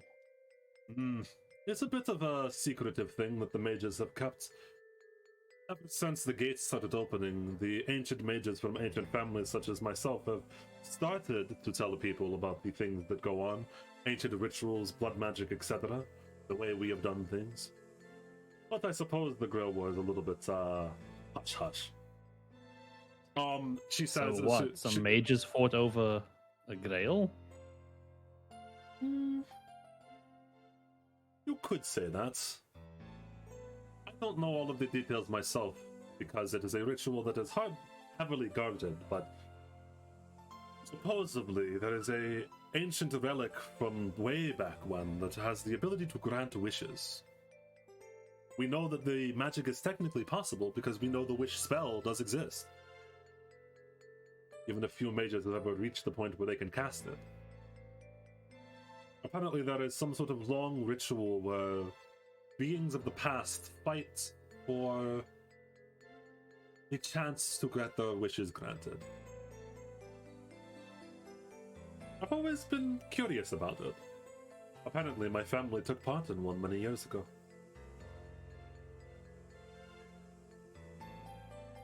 But I can imagine they stopped because, trying to live in more peaceful times. Don't want a bunch of mages going around casting spells, destroying countries. Supposedly. The Grail went missing a while back. It was owned by 3 mage families, very ancient and powerful mage families for a while, but they lost control of it. I don't know. Well, no one knows who has control of the Grail now, the actual object. Apparently you need the Grail to start the ritual to begin with, but no one knows what it is, and so they've stopped. And she gets like a nostalgic look a little bit on her face. If I ever found one, this Holy Grail as it were, I'd have a wish for it. And she she closes the book that she was reading, like an old ancient text. I do not like how magic is restricted to ancient families. I think that the way that we hoarded magic for years before the gates opened was wrong. And I do not wish to see magic disappear from the world. If I had a wish from the Grail, I would wish for magic to truly fill the world. Forever. For everyone to use, There's like a light in Noah's eyes. I think I'd have the same. I think I'd have the same wish. I believe many people do. Unfortunate that the Grail is gone, or probably potentially never even existed. Only ancient rumors I've heard from my family, who knew if they were just making up stories. There are so many mysteries in this world. So many things left unexplained. Perhaps one day we will uncover them. That's why we're here, after all. The Pandora Institute. No, we're just gonna look at her and jokingly say, it's just a 9 to 5. Let me goes like a sad, nod, yeah. Just an OOC thing. Just it is a little bit weird that Luvia is here at the rundown branch. Do you ever ask her why she comes around?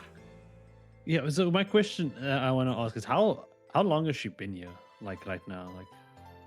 So she stays here, and that's a very easy. She graduated from the clock tower, it seems. And so once she graduated from the clock tower, she came back. But apparently, according to Fred, Luvia was here even before that. Like Luvia was here, and then she left for them. So since she came here, how long is she? Oh, probably like at least like a year or so. Probably, maybe more. I don't know. Time is a delusion, but yeah. Jesus. For a while, you've gotten to know Luvia by now. She's been here. Holy, okay. Yeah, time is an illusion instead of pre-sessions. It just kind of happens. No, that's fine. So, if you have such great big dreams and you've gone to such fancy schools, why are you here? I mean, aren't there better branches? I mean, isn't the main branch in like France? And by the way, I know my accent's awful, but Luvia is supposed to be French, by the way. My accent is awful. Yeah, but yeah. You know, what it is. I'm aware of her Frenchness. I mean, not too awful. I'm sorry. So yeah, what is like? Why don't you? Aren't you French? Why don't you go to like the yeah? She does a long sigh.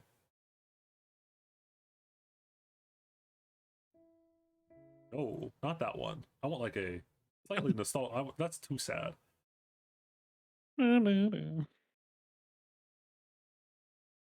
If only things were that simple. She like does a heavy sigh.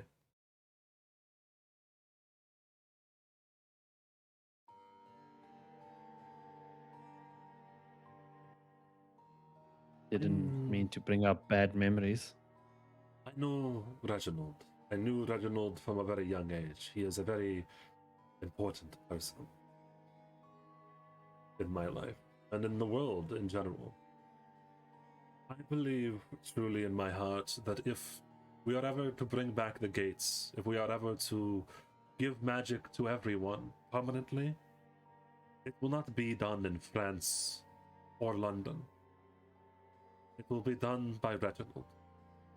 I believe that one man can change the course of all history.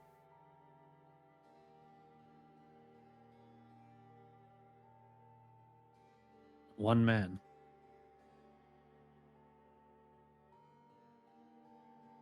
I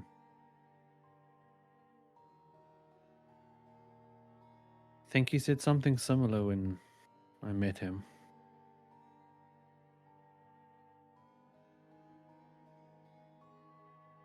Do you know who he is?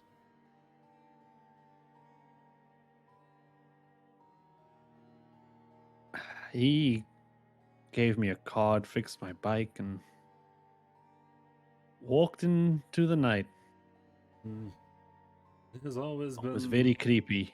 We should really get HR to kind of adjust his recruitment process. Well, his HR is beyond helping at this point. The man you talked to was Reginald Laurent. Or should I say, Hephaestus. You have lore history. Yes. Okay, roll me lore history. It's a very low DC. Just don't nat one. Okay. Your brain explodes for a moment. You, Risu, do not know who Hephaestus is, but Noah and almost everyone knows who Hephaestus is. Maybe not by face, because he's a rather reclusive person, but Hephaestus is an extraordinarily important researcher for both the scientific fields and magical fields. He is basically Oppenheimer too. What I mean by this, so backing up a little bit, I briefly mentioned in my lore video that the war between the civil war between the east and west of the United States was ended by a giant magical weapon. Hephaestus created that weapon.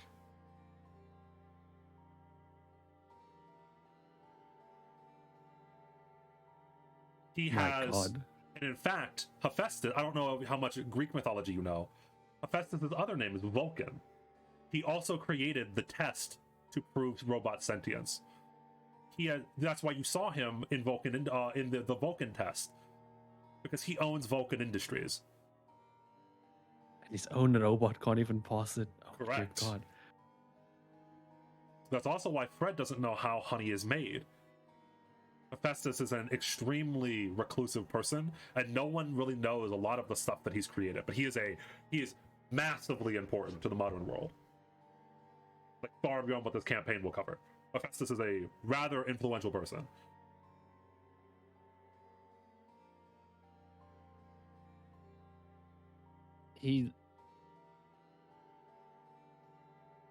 That was really him? Yes.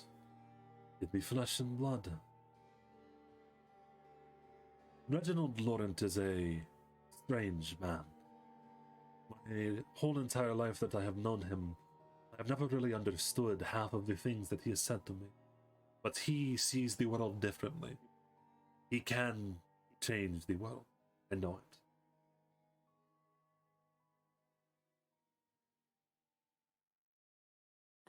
Can change. I think he's proven that he's done it before. Luvia nods.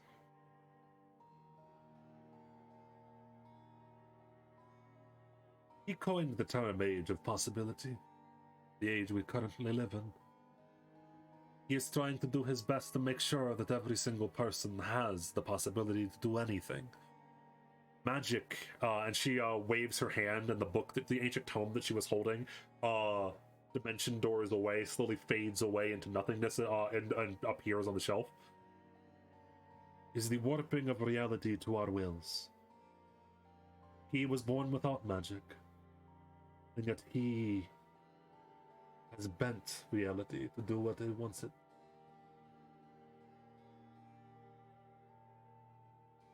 The fact that Hephaestus cannot use magic is not well known, by the way. Yeah.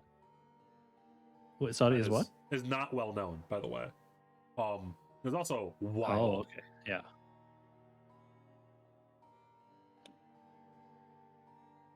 So he really can't use magic, but then how did he do all the things he did? Intellect, willpower, call it what you will.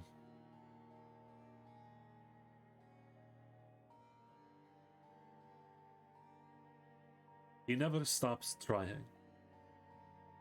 Some people call him obsessed. Some people hate him for the things that he created, the lives that it has cost. But he is a genius.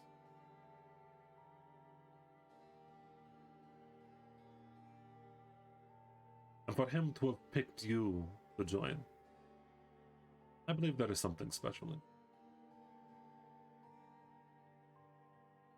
We get people he picks all the time coming to the door. But they never make it. I mean, they never. You have been here for a while now. You are the only one that has ever managed to get past the door. Hephaestus was a no one. No magic, no powers. Was not born into a rich family like I was. And yet he managed to change the world. Maybe you're not special because he chose you. You're special because you chose to walk into the door.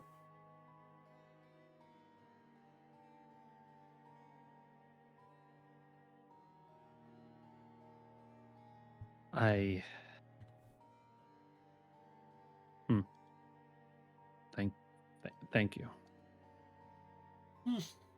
She shrugs. Well, maybe not. Who knows in the end? Whims of fate and all.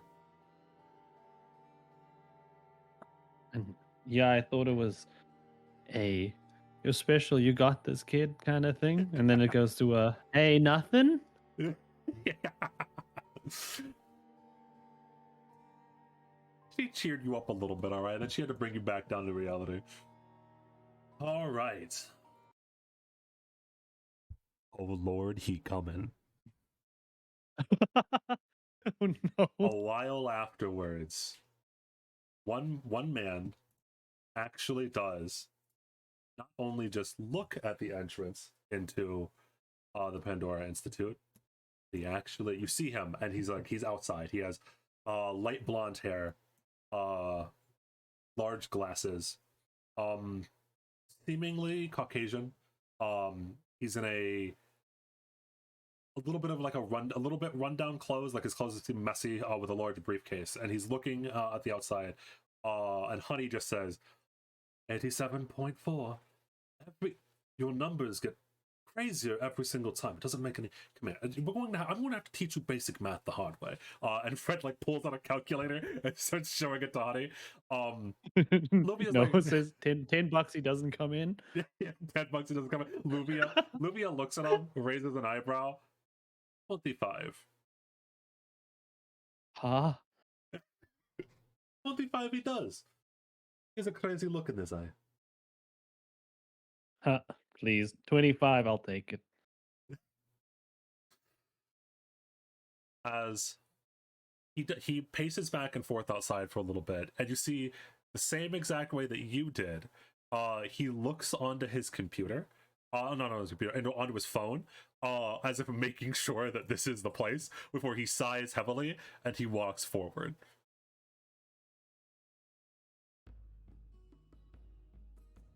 My name is James. Is this the Pandora Institute in New York? I think Noah's gonna be shocked. 25? I haven't been trained for this. I don't know how to welcome people. Yeah, this is the Pandora Institute in New York. Wait, wow, you actually... Holy shit, I'm glad I didn't bet. Fred says as he's teaching Honey stuff on a calculator. James like looks around and he has the same exact expression you did. Where like when you first walked in, and you're looking around, you're like, oh god, are they gonna harvest my organs? You see this poor man James looking around, he's like, oh god, are they gonna harvest my organs? So he does look panicked. So Noah goes after him. This is the correct place, and he reaches out his hand. I'm Noah. There's a moment where like James is thinking about something before he sighs heavily, and then he goes to shake your hand. I'm James Blair. God damn it, I knew it was I shouldn't have spoken to him that way. I was referred here by the main branch after I made some comments. What kind of comments did you make to get referred here? Fred looks up at James. James sighs heavily. Oh, it doesn't matter. It's fine. And he pulls out some documentation and stuff like that and hands it over to Fred. Oh, well, I'll be damned. Yeah. Well, welcome here, I guess. Noah's just gonna whisper over to James.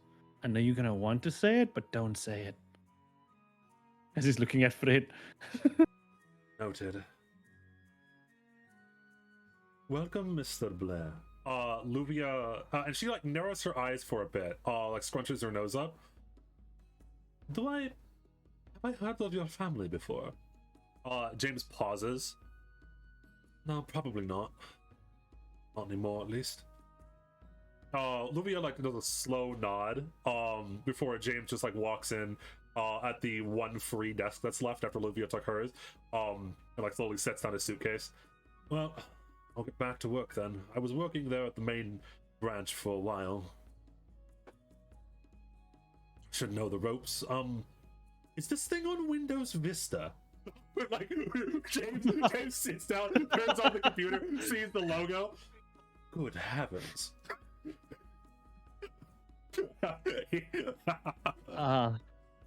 I would suggest the paper, and Noah's just gonna like point to like a pile that's there. Yes, I see. Wonderful. This is truly wonderful. Welcome.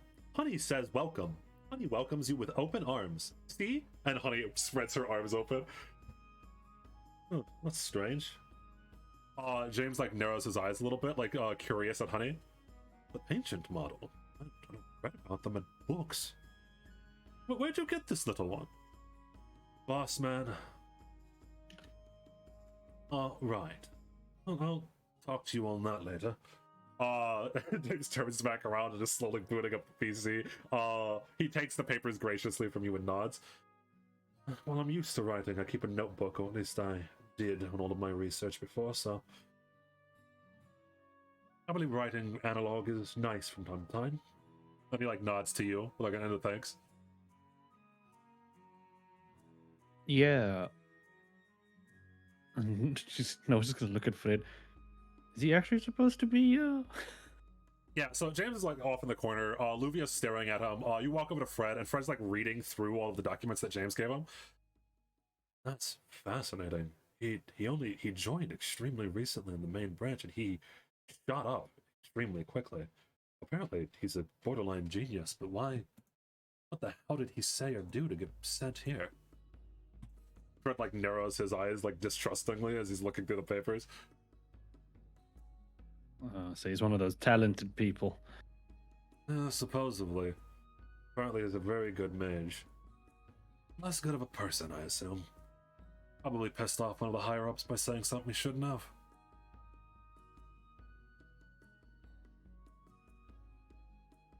Well, I think he'll meet his match in honey. That I'm agreeing with. Fred nods like, yeah, you will. Yes, and so James joins your little side activity here.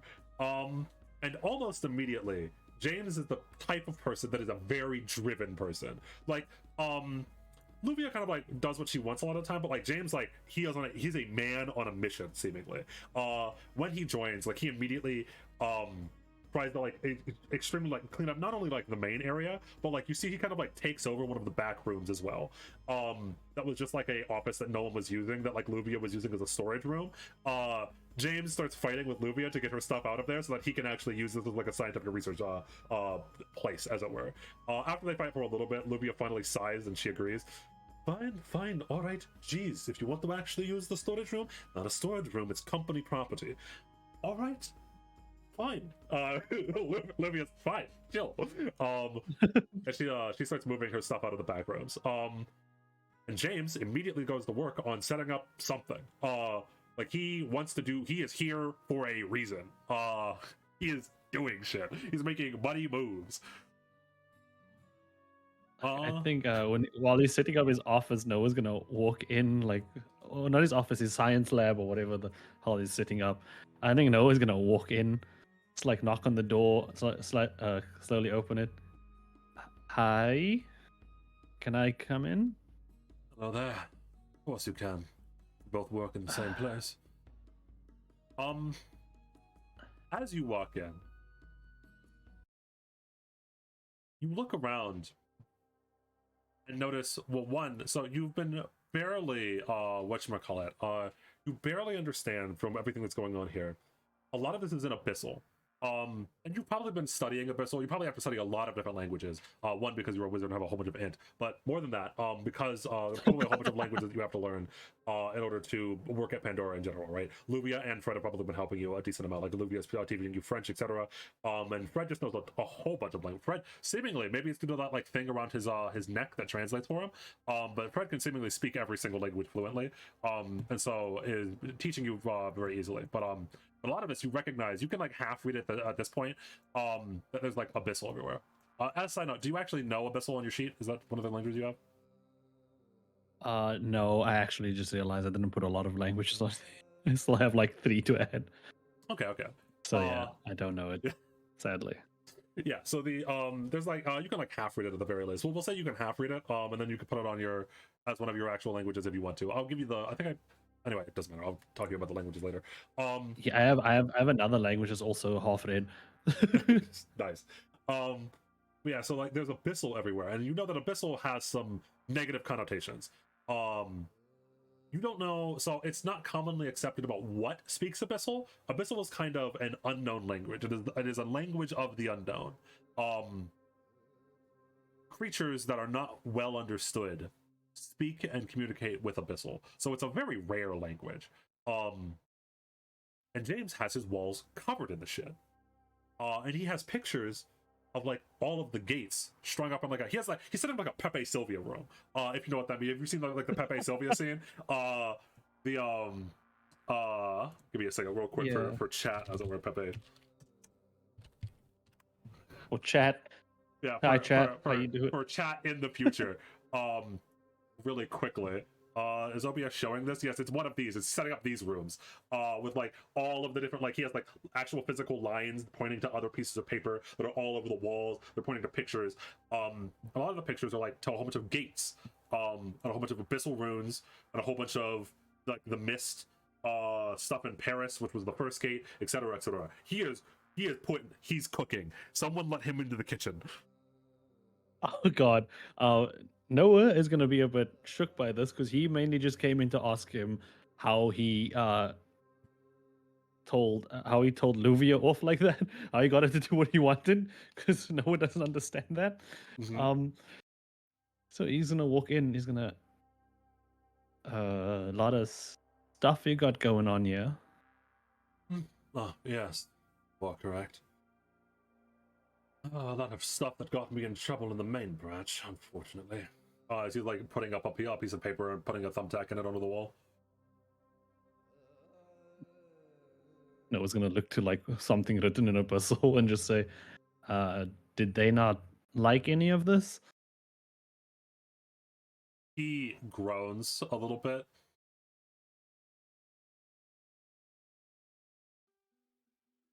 Multiple reasons that they didn't like me and didn't like what I was trying to do. There's so many bureaucrats inside of the main branch. There's so many bureaucrats everywhere. Politics, red tape. Can't do this because it might start a war. Can't do that because no one understands what's at stake here. You understand? James is a little bit crazy, a little bit obsessed at this point, seemingly. He's a little bit of a strong personality. Yeah. Even Lumia had to like, all right, fine, you can do what you want. I mean, I just wanted to say what you like, the way you spoke to Luvia. That was impressive. I was gonna look around at the walls. Yeah. How do you do that? I never could. She's such a. I look up to her, and she's so rich, so rich. All the money in the world means nothing to me. I don't want money or fame or glory. I joined Pandora for the reason that Pandora was created. I joined because I want to figure out the secrets behind magic. I will stop at nothing to do so. These gates, these portals into mist, other worlds that we don't understand. Why is everyone sitting back and looking at the seismic activity around the world or ancient... Mana is disappearing from this world, and we're all acting as if it doesn't matter. Or just letting it die. I've seen too many people in my life that are letting things die.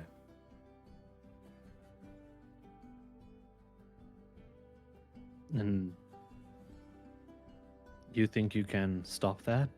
I will. I've come too far. I've done things I can't take back, and so if I stop now, it would have been for nothing. I'll find out the secret behind these.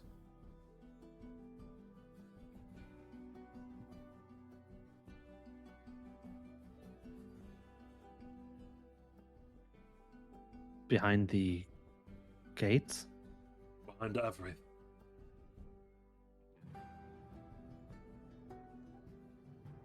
The people at the main branch didn't like my ideas for two reasons. One, Abyssal is seen as a language of the unknown, and the unknown is scary to people. Understandable, but in the modern world that we live in, with demons and elves walking around, you'd think people are willing to take a dive into the unknown. But not. They believe that the Abyssal language and the Abyssal in general, these runes are evil, are scary.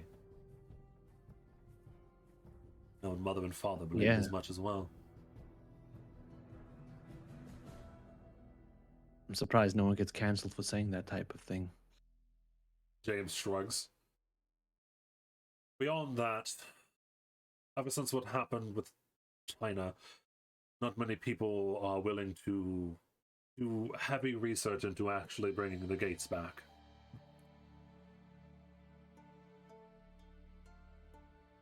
The Mist is an unknown entity. We've sent thousands of researchers, multiple countries, multiple organizations. No one understands what it is or what it connects to. We only call them gates because they assumingly connect to other worlds or planes. How else would elves and dwarves come out of them? How else would magic flow out of them? No one really understands what they are. As I'd said, people fear what they don't understand. I got caught up in red tape back in France.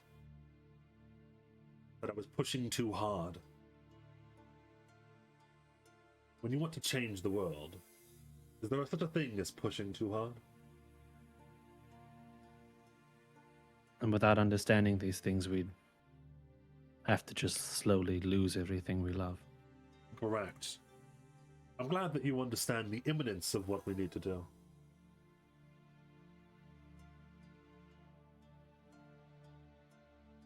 I mean, I've always just kind of been told this thing is bad, so that's what I think, but if you have another take on it, I'm always down to understand things. I mean, it's kind of what I've been doing here. I hope my fellow co-workers agree. With that, so James, like, he starts changing this little branch. Like, you've gotten used to like kind of like slow business job, learn some magic here and there. James is like, all right, guys, together, group huddle. We are gonna figure out the gates right now. And Fred is like, oh my god, we gotta. What are you talking about, dude? We got chill. And James is like, there is no chill. I have no chill. Oh my god, we're having stand up in the morning. No, we never had those. Yes. James is like, all right, guys, group meeting. Fred and Luvia, we do those? We do now. Because he's like, this branch, but his whole entire thing is that he thinks this branch is being put to waste as they're like slowly just like answering archive requests from the other branches. Screw those guys, all right? We are a branch that is led specifically by Hephaestus. We're gonna go out there and we're gonna do stuff. And Fred's like, we don't have that much money. James is like, Luvia? Oh shit. You want me to help you fund things? I've only been here for a couple of weeks, and yet I can't count on my hands the number of times that you mentioned that you're rich. I'm not saying you're bragging. I'm saying that I know you have money, and I know you have money to waste. How much did that cupcake you gave me cost? Luvia looks over at you, and then looks over at James like, shit. I would like to help too, but that cupcake was the most expensive thing that I've ever had. We have the money. We have the backing of one of the most powerful people on Earth. And what have you done here? You archive for other branches of Pandora? We are Pandora. What researchers, what things have we done in the past 5 years here? You're wasting time. All right, chill, James. I understand a little bit. You're antsy. I'll talk to the boss man about it. All right. Good. As James like walks out, just like good. End of conversation. End of meeting. It goes back to his Pepe Sylvia room.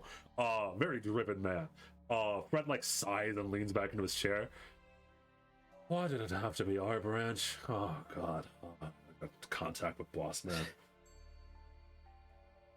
Yeah, Noah's gonna go over to Fred when he has a chance alone.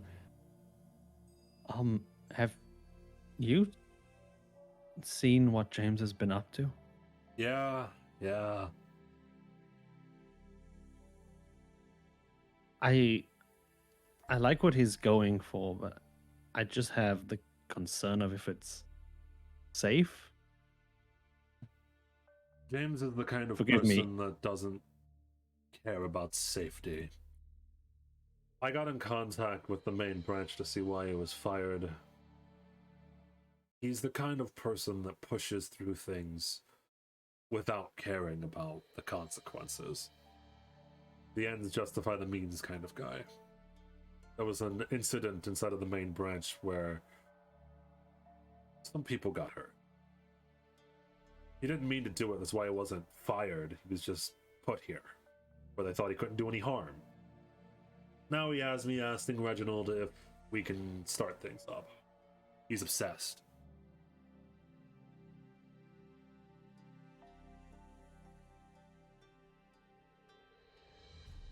Well, I am concerned, but if Reginald gives the thumbs up, yeah, I'll do my best for the safety concerns. Honey can handle anything. Honey was made to destroy. No, you weren't, you little runt. Fred like pats her on the head a little bit. Honey is I mean, serious. we Honey don't could know. do it. Honey could do it You right want to now. buck? You wanna go around, honey? Just for fun, spotting. Honey would love a Nobody walk. gets a. Okay, I guess I'm going to take Honey for a walk. We're gonna go down to the Walmart, something. Yeah. Honey, stop buying food. You can't eat any of these. Honey loves potato chips. Just pushes it into her face. It just crumbles and falls to the ground. Yeah. Eventually, while you're waiting for Fred to contact, it takes like a couple of days to get in contact with him. Luvia also approaches you. Well, I had talked a big talk about changing the world and whatnot, and now that a whirlwind is here changing, I am cautious. Hypocritical of me, maybe.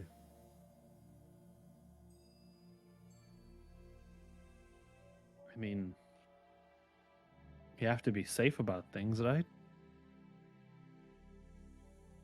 We don't want to blow up the city trying to find out about magic.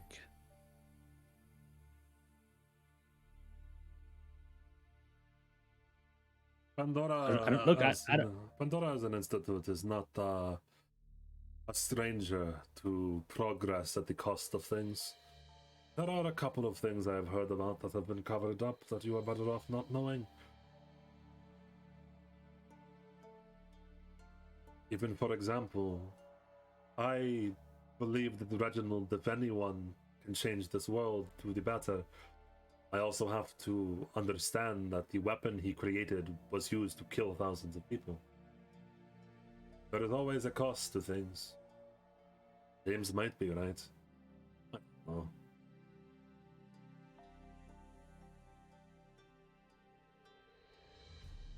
Then how do we know? We try our best to figure it out before he dives headfirst. I do not know what he has been through in the past, but it is... she sighs a little bit. He is a man on fire. We'll either consume him, or will consume us all. Feels like he came in out of nowhere. All we can do is try to weather the storm that he brings.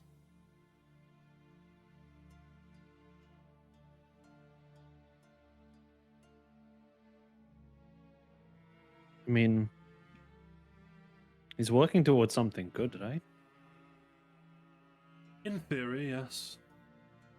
But the road to hell is often paved with good intentions.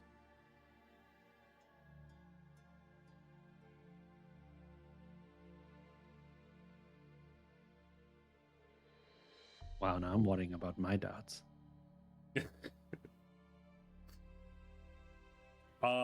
Eventually, Reginald does get back, Hephaestus does get back in contact with Fred, and he gives the thumbs up.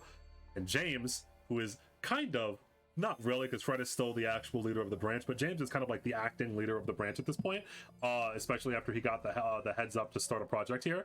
Full speed ahead on Project Dive into the Abyssal Unknown. And he starts giving like a whole bunch of theories and like getting everyone involved inside of the goddamn hellscape room that he set up over here by now. Oh no, just like at home one night, and it's like my mom's like, "What's that?" And I just grab the book. Don't read the demon language. Do not read the demon language. Oh. And so yeah, he we eventually just help him with his shit. Yeah, and so he gets started on like trying to explain to you about like what exactly he thinks is going on here.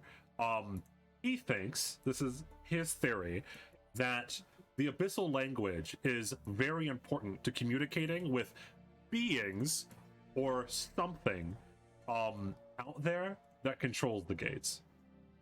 You from everything that we know, from all of the research that I've looked at everywhere, the abyssal language and runes are next to these gates, are next to the mist every time that they show up. There is always a correlation.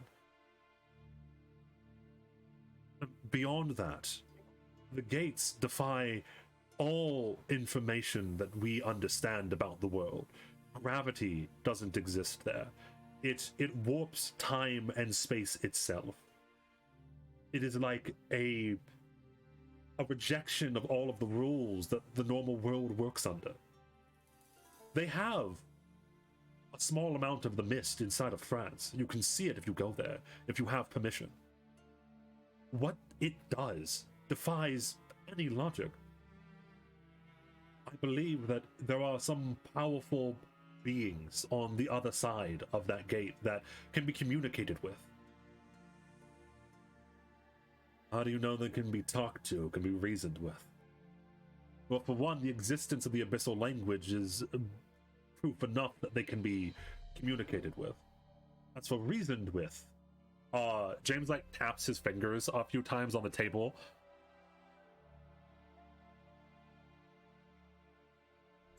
My family, the Blair family, a long time ago, one of my ancestors communicated through the abyssal language with a being. My family called it a demon. It drove him mad, but from the legends, he grew extremely powerful for a moment. I believe that my ancestor made contact with one of these beings through the abyssal language. I believe they can be reasoned with. Luvia narrows her eyes. You, I know of the Blair family. They are from Edinburgh, no? James is like a little bit taken aback. Yes, that's right.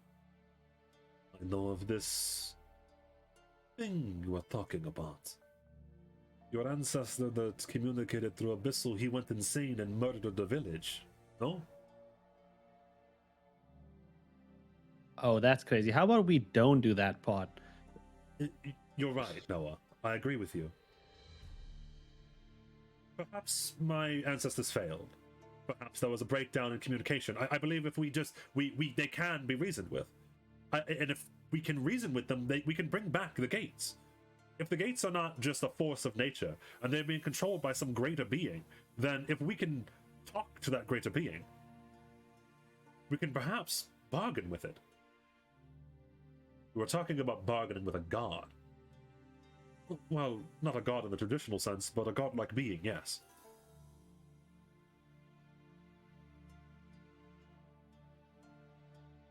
I don't know if you've read any stories, but those kind of things never really go well. I've read many stories. And depending on the story, it does go well. Perhaps it is like Zeus, and I will be Odysseus.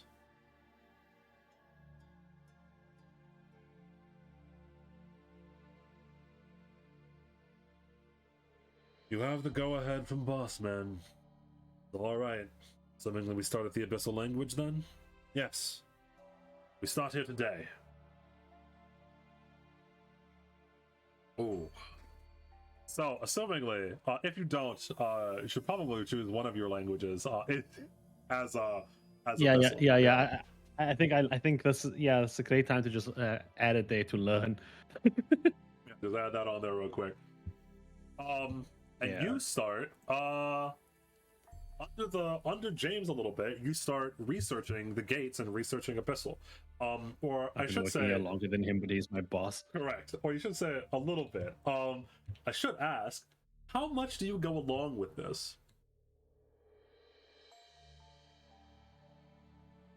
Because Fred will probably walk up to you and go, by the way, Noah, you can do whatever you want. You don't have to go along with this if you don't want to. There's other duties, you can just keep taking calls from the other branches. The abyssal language is supposedly cursed.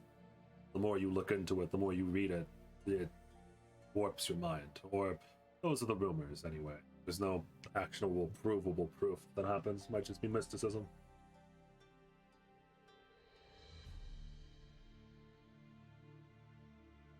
Hey, I've thought about that. And there's a lot of things that could go wrong with this, I will admit. But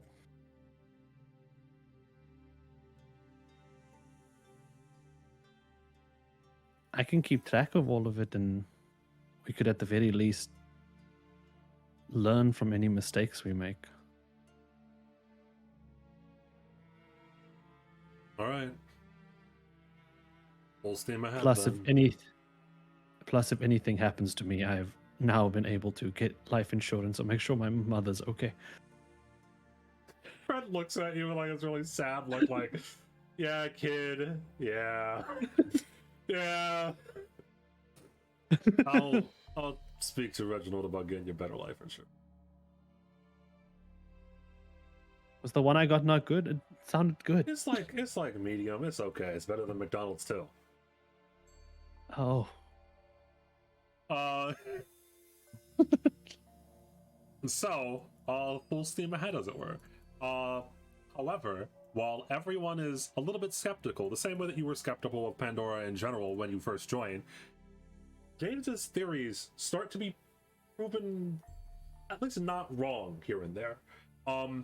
As you start to study the abyssal language, it does seem to show up places where gates show up.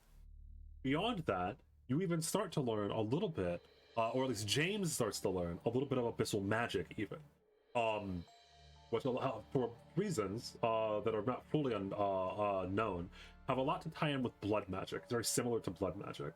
And James and Lubia experiment with it a little bit, and while it's very icky, while it gives you bad vibes, none of them have long-term consequences, seemingly. Like James, there was one day where like James, there's like a long ritual where James cuts open one of his hands, pours blood down onto the ground, and like this like old, like very traditional ritualistic sacrifice kind of thing. He activates it, and he transforms his blood into pure gold, and he's just fine afterwards.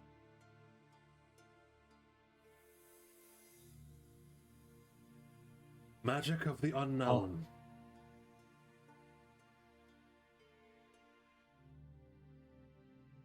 That's kind of sick. I mean, Potentially magic of the gods. Or of the forgotten gods. Why was it shunned? If it's so powerful. He's like holding the small piece of pure shining gold in his hand. The one that he didn't cut open, obviously. As he's looking down. And like it seems like he is obsessed, but either one of two things is happening. As you slowly move along with this. Either he is very good at convincing people that he's right, or James might actually be right. It's one of these two. It's one of these two things. Oh boy! And none of you can really tell. None of you really know what it is. You just kind of along for James's wild ride at this point. Until and we're just sitting there in lab coats keeping notes. Yeah, until there's one day you get home from work one day. Your mother, as usual, is working out late. She's begun working out late less and less, especially because she's getting older, and you've been making more and more money now. So or maybe you had a discussion with her, but like you don't have to work that many hours, Mom. It's fine. Yeah. So like she usually doesn't go out that late, but on this night she's left you like the plate of food on the table, etc. But she used to. And as you go down to like unwrap it, maybe put it inside of the microwave, you hear a noise coming from your room, like playing like a bang or something. Or like something dropping, or like a bang bang, like something dropping. Oh, we don't have a cat. You do not. Oh boy.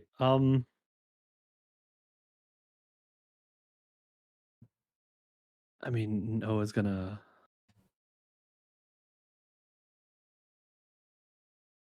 like walk over there slowly, see if he can hear anything. Try not to be loud. You slowly creak open your door, and it is pitch black inside. You don't see anything.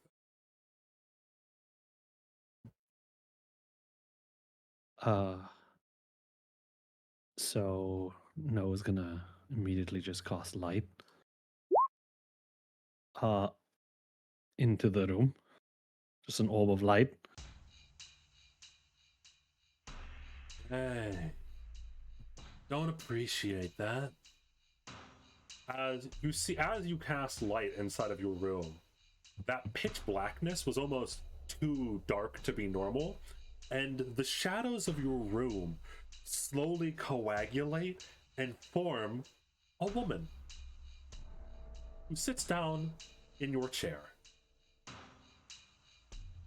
Pitch black hair. She looked like in dark, pitch black hair, dark overcoat, dark pants, dark shoes, as if like the shadows that she was formed from, she is now wearing them.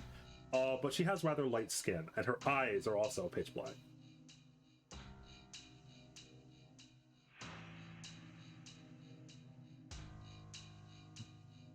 How did you get in here?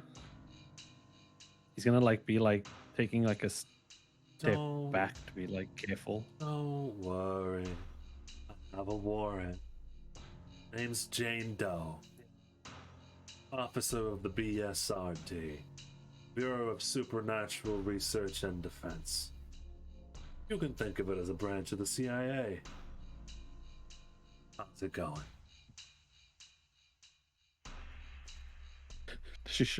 Does she show like a badge? She does.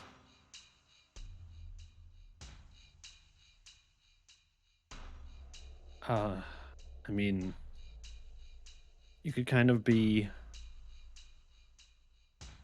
less creepy about coming in like this, you know, knock on the door, wait patiently outside.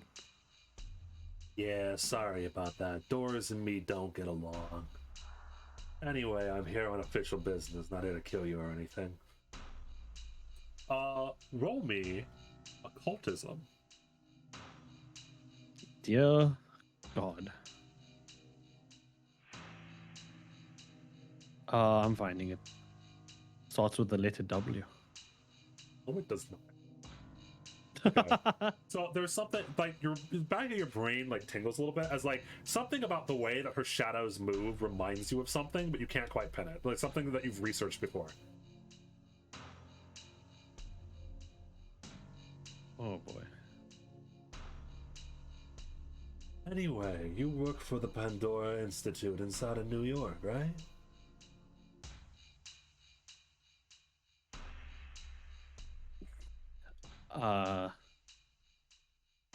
I believe I don't have to answer these questions. Name's Noah. Oh, that's my name. Okay, you know what? Maybe you do know. One mother that lives with them. She's rather pretty. She says that, and as she's saying that, she's not like looking at documents or anything like that. She's just like staring off into the space, like next to you, as if she can see something that you can't. And I was gonna quickly look behind him as if there's something like, or next to where she's looking, basically, as if anything's there. Yeah, nothing is there. And as you turn to look around, she's gone, and then she's right next to you on the other side. Your co-workers with one James Blair.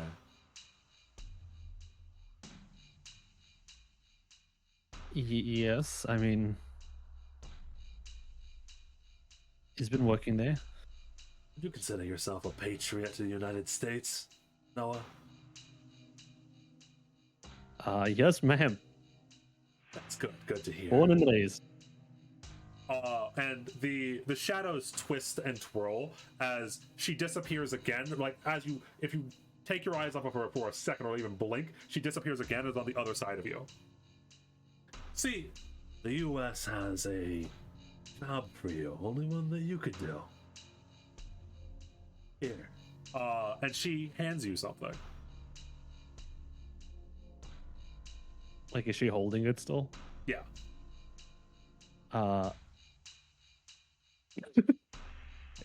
He reaches forward and takes it. It looks just like a small little die, like a 6-sided die. Put that inside of James's bag.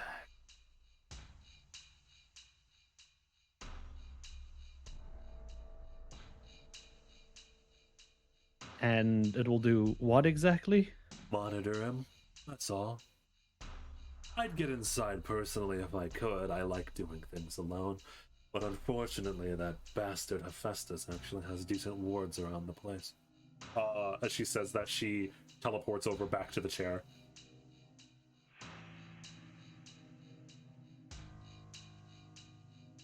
So am I obligated to do this? Or is this like an optional thing? She gives you a look. Oh. Before she sighs a little bit. I can't legally force you to do anything. That would be a really bad look for the government. However, I can try to convince you with my words to work with us. For one, we have our suspicions that you've been working at Pandora for monetary reasons. If that's all that you need to hear, we can pay you a very good amount of money.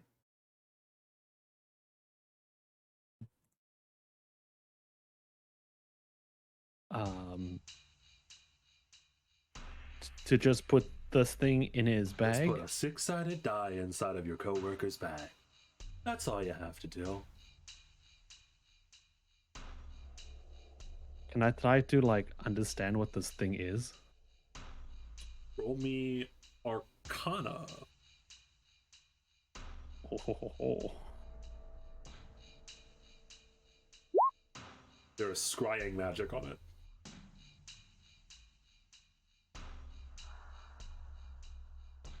So that something can watch and see anywhere that this thing goes.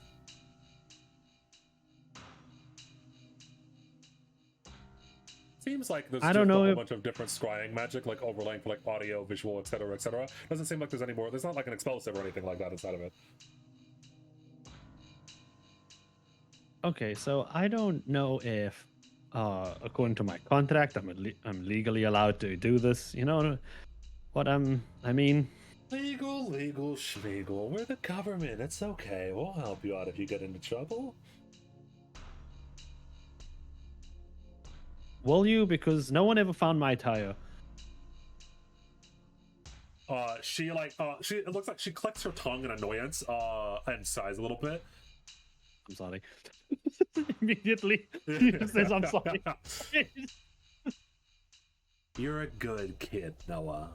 So how about I describe some things to you? How much do you know? Do you mind if I smoke? Yeah, sure. Go ahead. He's gonna take one out and just, deep breath. Whew. She reaches into her constantly moving, shadowy, whatchamacallit, like the coat that she has on, the suit, and pulls out a little digital device, and then clicks it, and a hologram appears. How much do you know about your coworker, James? Ever tell you about his history, about his past? He's kind of a very future-focused kind of guy. He doesn't really go backwards, he goes forward. I imagine so, because with a past like his, I wouldn't want to look behind me either. And she flicks through some of the pages, and as you go to light your cigarette with your with the lighter, you look down, and there are burned corpses on the hologram.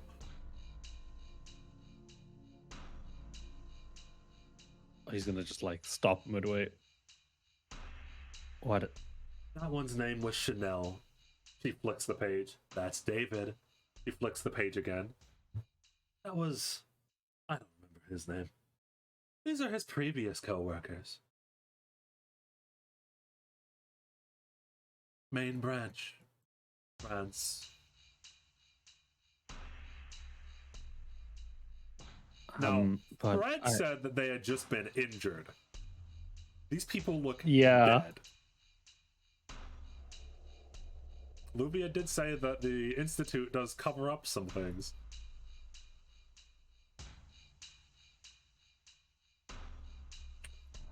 Of course, it depends on how much you trust the U.S. government, though. She is shady as hell. How can I trust this? I mean, stuff like this could be fabricated easily. It could. Maybe I'm lying to you.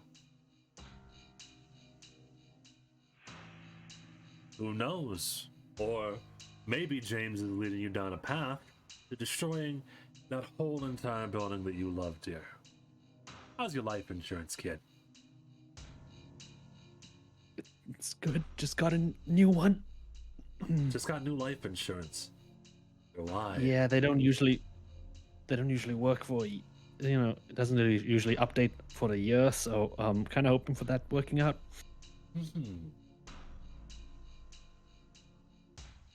I don't have any ineffable evidence. All I have is my word and the backing of the US government and the BSRD. We just want to know what's going on in there. We just want to know if we're going to be dealing with a situation where James is going to be opening up a gate. That's all. Because if he is and he gets close, we can step in.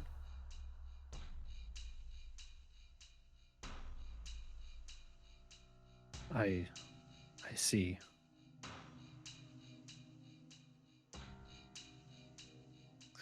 Noah's gonna look down at the dice in his hand.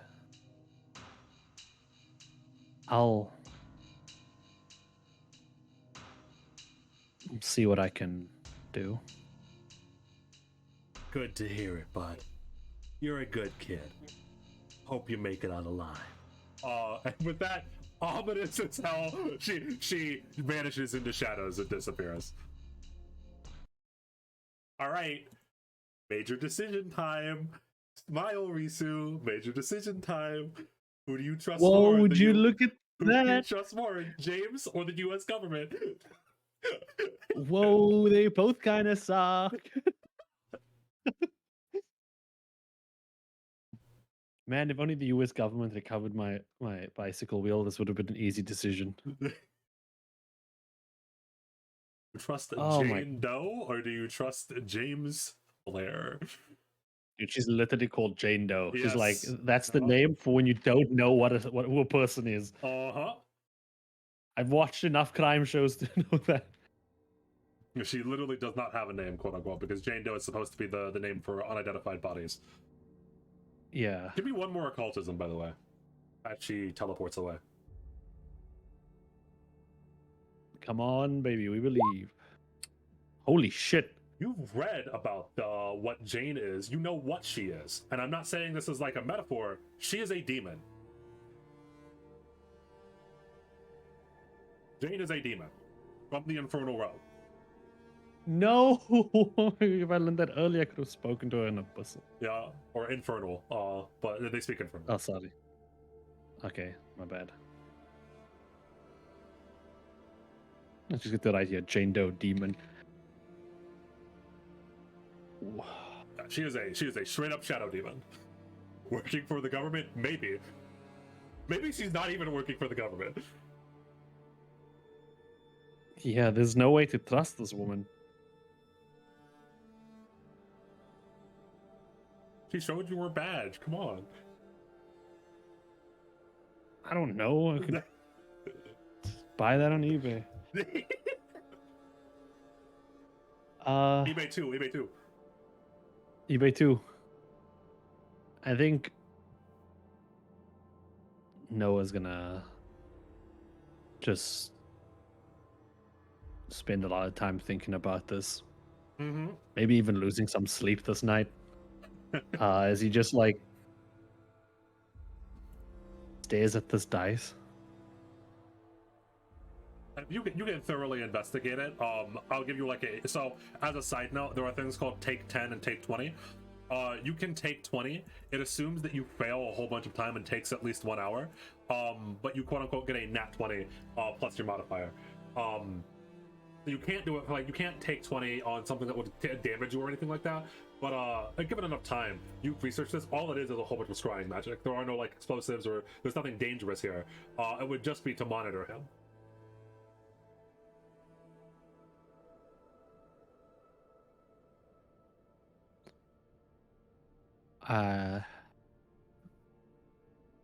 It's gonna be weird because she's always been here, but I think this is the first time he's actually just gonna.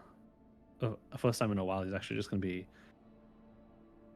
up, like probably in the living room or at the kitchen table where he ate, just looking at this thing. Yeah, and so your mom even when his mother would come home. Your mother finally, she gets a little bit of screen time. That's funny. And she slowly walks in. She sets down her bag after her long night shift. She sighs a little bit, and then she like double takes as she sees that you're awake. Oh, hello, sweetie. How you doing? You should be in bed by now, right? You have work tomorrow. I couldn't sleep. That bad, huh?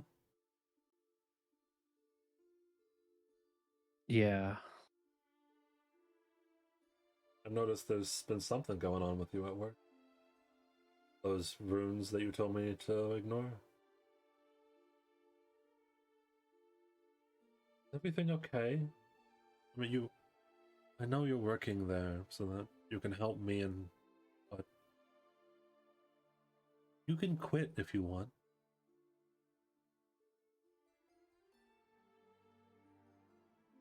No, it's fine. I'm learning a lot there. What do you do if you don't know what's the right decision to make? That's hard. In the vaguest sense, I believe that all people only can do what they think is right. Whether or not it's actually right or wrong, who knows? When I met your dad, was it the right decision to settle down with him? And on one hand, he did leave me like an asshole, but on the other hand, he gave me you. Right and wrong are subjective. In the end, do something that you know that you can live with. Do what you think is right.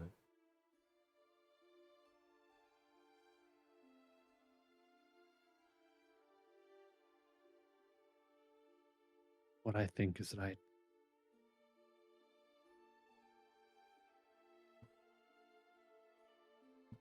That makes sense.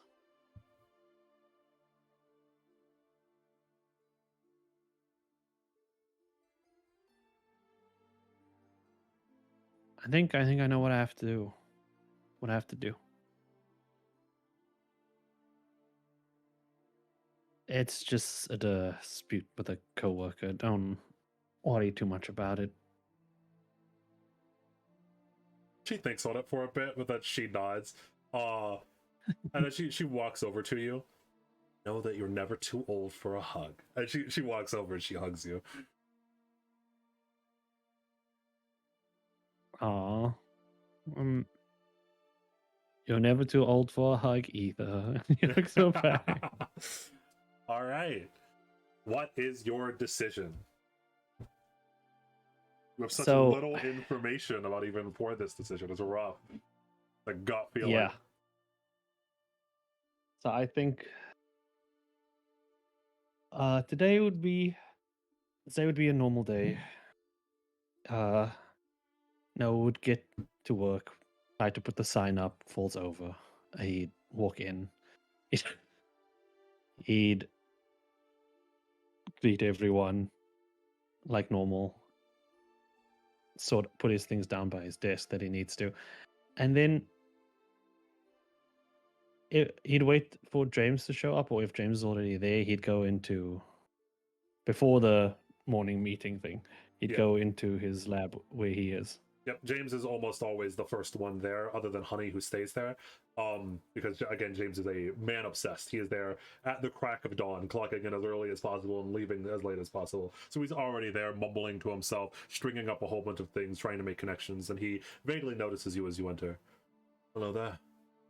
And the bag is right there as soon as you enter, and it doesn't look like he's paying that much attention to you.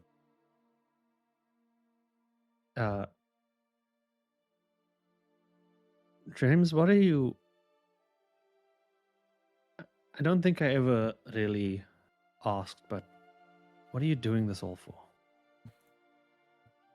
He does he pauses, he sighs heavily, he closes his eyes. And when he opens them again, there is a very sad, nostalgic looking expression on his face. I believe my hometown that I found a gate, or something very similar to it. It was sealed, and I opened it.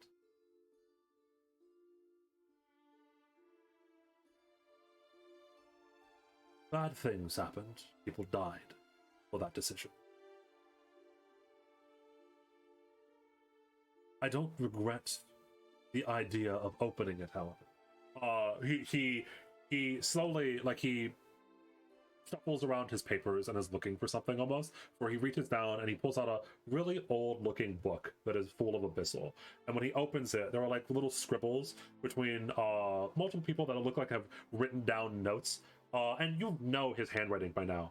Some of it is his handwriting, some of it is in another kind of handwriting that you've never seen. We thought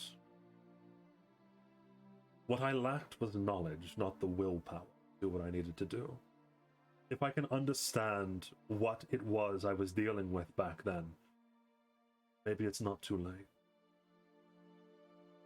Maybe I can make amends for the things that I've done in the past. If we slowly allow the world to die, if we slowly allow magic to fade from everything, then we're doomed. This whole entire city has done nothing but try to cope with the fact that magic is fading. But no matter how low the emissions go, when magic vanishes from this world, it will be gone. People have given up. I refuse to give up. My actions have already cost the lives of multiple people. I understand that. But if I stop now, then their lives would have been for nothing. All I need is the knowledge to understand what I'm dealing with. If we can control the gates, expand them, bring them back.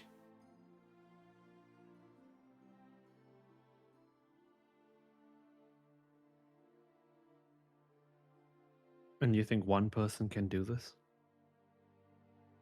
I don't know. And frankly, I don't care. I will try.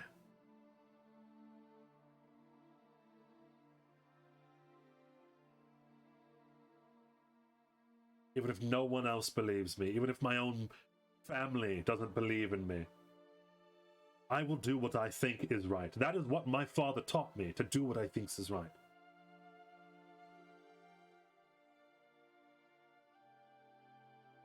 And I know if all mana disappears from the world, I have nothing.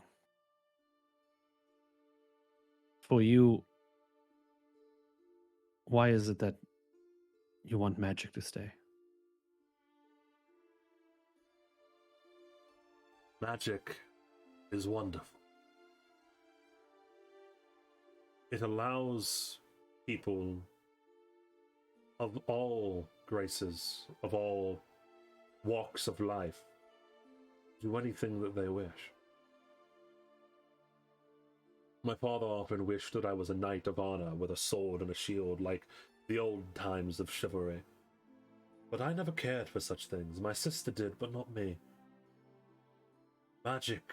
And when he says that, from the book, the abyssal runes start to slowly light up and glow as he begins to cast abyssal magic. And you can see from his body, small amounts of like this dark energy start to form into a sphere, and from that sphere, it swirls and twists almost like he's creating like a small black hole. It's not to suck anything in it. It's just it is like a small dot in the center of the room. Yeah. Magic births creativity, births everything in this world. We didn't even know it was there for centuries, but it was always here. And when he says that, from that small little black hole, he casts an illusion spell to make it seem like the Big Bang happens. And from that small black hole, the galaxy explodes, and all like the solar system, the galaxy, all of space is around you inside of the room. It is just an illusion, you know. Like if you move your hand through it, it's not there, but it's beautiful. Yeah.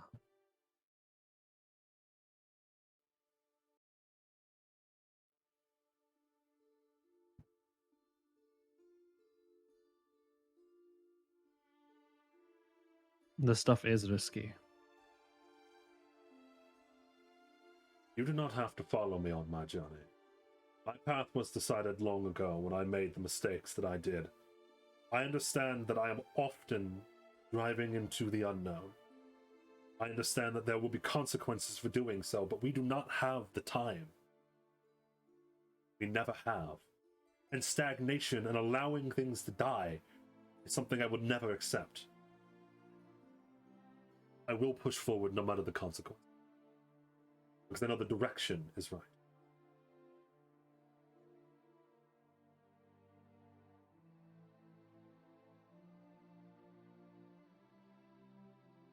I think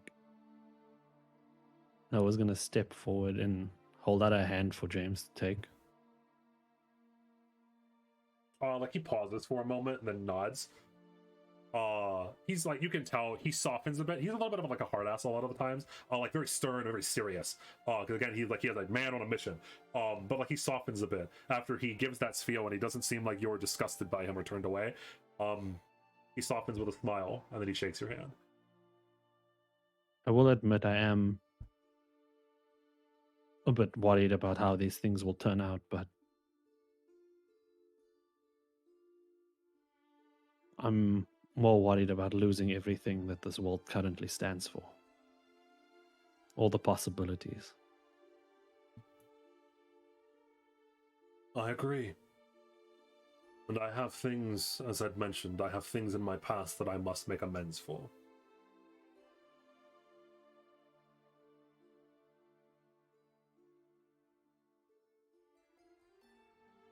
I'm glad that we see eye to eye. Though not many that I have ever seen eye to eye with in my life. Not even my own family. Most of them.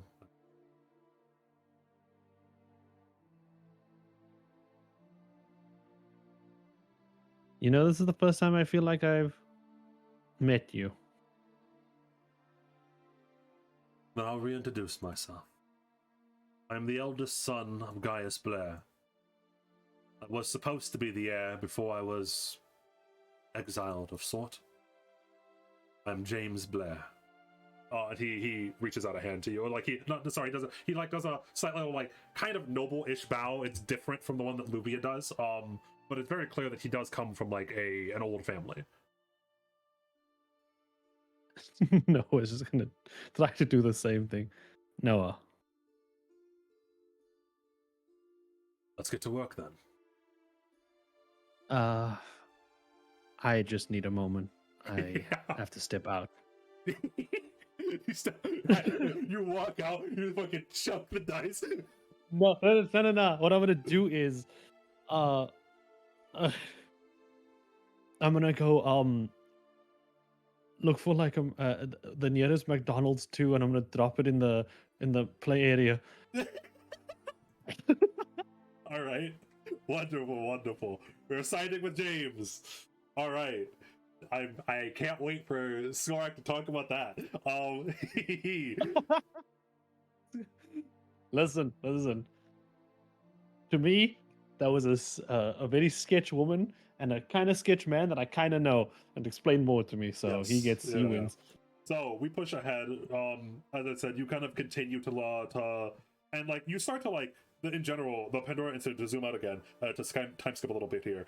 James starts winning over a lot of this group, right? Honey is always there. Honey's chilling. Fred starts to understand a little bit more, and so once he starts seeing that like James is like understands a little bit, and also that like one thing, just as a side note, abyssal magic was seen as like very dangerous and very scary and very spooky, very sketch because it was very unknown. James seemingly has some control over abyssal magic, much more than like most people on Earth, according to Fred. And the fact that James is still fine and alive and this shows no side effects, like he does multiple different tests and like checkups to make sure that that everything's okay. It seems fine. It doesn't seem like he's having any negative consequences for what he's doing. It was like, well, maybe maybe the common knowledge about abyssal magic is wrong, and maybe James is right. But shit, maybe he is right. So like Fred starts to get what's more called starts to understand and sign on to this project. James starts even to like butt heads with like the other branches, because he starts asking the main branch for more money, and when they go, for what? James goes, I'm going to bring back the gates to abyssal magic. They go, no. And so he starts to, yeah, he's just like, no, he's not lying. He's just like, Giga-chan, give me money. And so the main Pandora branch is like, no thing. And so he starts to butt heads there. He's a man that seemingly does not tell many lies, is very upfront, and just wants to get what he thinks is right done. Even with Luvia starts to be won over to his side. You never hear from Jane Doe again. Yet. She does not visit you at night. You probably maybe like put up some wards or something like that. But she never tries to visit. Yeah, I was gonna say, like, can I learn that ward stuff that we were talking from? Yeah. Yeah, that sounds like a good idea to put up in my house. Eventually, as you guys are making your progress, a man walks in to your little apartment.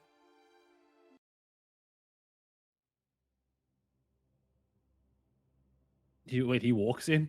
Yep, he just walks in. He doesn't knock? Nope, he does not knock or anything like that. He doesn't even stop there outside for a moment. Honey is taken aback. Wow. It has dropped to 70 feet now. Fascinating. Honey says, before like she blinks as she looks up. Fred, who is like there, and like most of the people, as I said, are like on board with James's project. So like some of them are in the back room and stuff like that. You hear Honey say that as you hear the door open, like the actual analog bell rings from the back room. Luvia like looks out for a moment and then she freezes and stops. What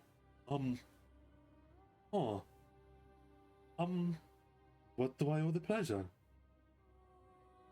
As the old man in the long black hood is here. Is James in? I need to speak with him on a matter. As Hephaestus has just showed up one day. Oh. And now that you know who you're talking to, this old man, like, this is, oh, hi. Yeah, he's one of the biggest mages in all the time. Yeah. Honey is so happy to see you again. It's my little one. And you see him slowly kneel down and pat Honey on the head. And you see when he does, he has an expression like a father seeing his long-lost daughter for the first time in years. Are you doing good? Are they treating you well? They're treating me awful. I hate them all. I mean, I love them all. Hephaestus chuckles a little bit. I say that you still have the fire in you. Fred, like waddles out of the room a little bit. Hey, boss man, how's it going? Good. Or it could be better, actually. Is James in? Yeah, he's always in. First in, last out. Good to hear. I'm glad that he took my recommendation. As Hephaestus slowly looks around the office. I heard that you've also hired someone else. Ah. The boy with the bike. He like looks over towards you. Noah's trying not to move too much, not accidentally bump over a plant or anything at all. Hello, sir. You've straightened up the place quite a bit.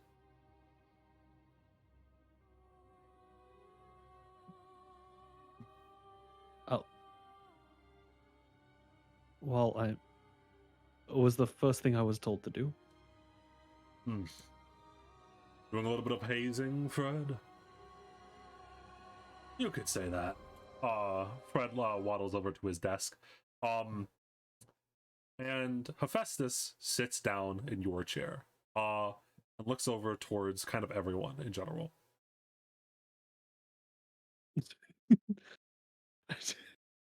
His chair now. James finally, seeing what all the hubbub is about, walks out into the main room, and assumingly everyone kind of gets around in a circle with somebody in the main room. What do I owe the pleasure of you finally coming down here? Hephaestus smirks a little bit, seeing James like slightly snarky. You have fight in you. That's good, you'll need it. I hear that you're doing investigations into the gates using Abyssal. Yes. In my theory, I've read your theories. Why I requested you be moved over here. You requested it. But I thought, yes, I'm aware of what you thought. They were going to fire you after what you did in France. I had them move you here. I think that you're very interesting, James. And a very bright future ahead of yourself. James, who has just been praised by an extremely influential figure, kind of like he pauses for a moment. Yeah. He like freezes up. Thank you, sir. No thanks needed. I'm here today to talk to you about something, though. Not your research. Not necessarily. There have been odd readings inside of Tibet. Magical readings. And Hephaestus like looks over towards you, Noah, and then looks over towards your computer. Can you do me a favor? Look at the past year. Look at the arcane signatures.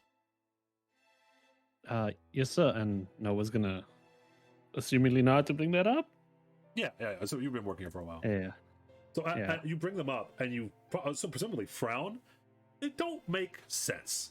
Magic has been rising in Tibet for a little while.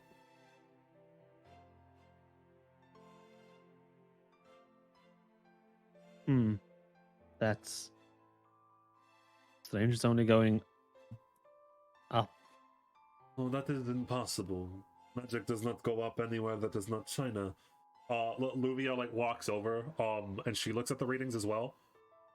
How is that another gate? Perhaps.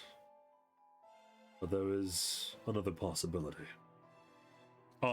Hephaestus looks over towards James again, because again he said that he was here for James. You come from Tibet, no? James gets a little flustered. My family is Scottish. I'm aware. Answer the question. Yes. I was born in Edinburgh, but my family moved to a small remote village in Tibet for reasons. Hephaestus is like thinking about something for a moment. Fred now moves over and looks at these readings. Now these aren't a gate. This is something different. I've seen gates before. They don't spike this way. You're correct.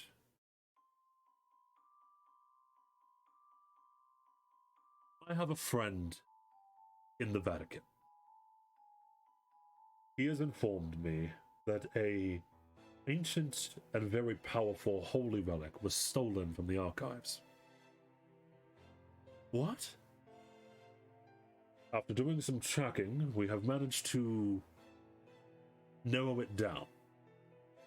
It's very likely that the artifact was stolen and taken to Tibet. Would your family have anything to do with this? No, I don't. I haven't had contact with them, but no, they didn't need to. Someone else then.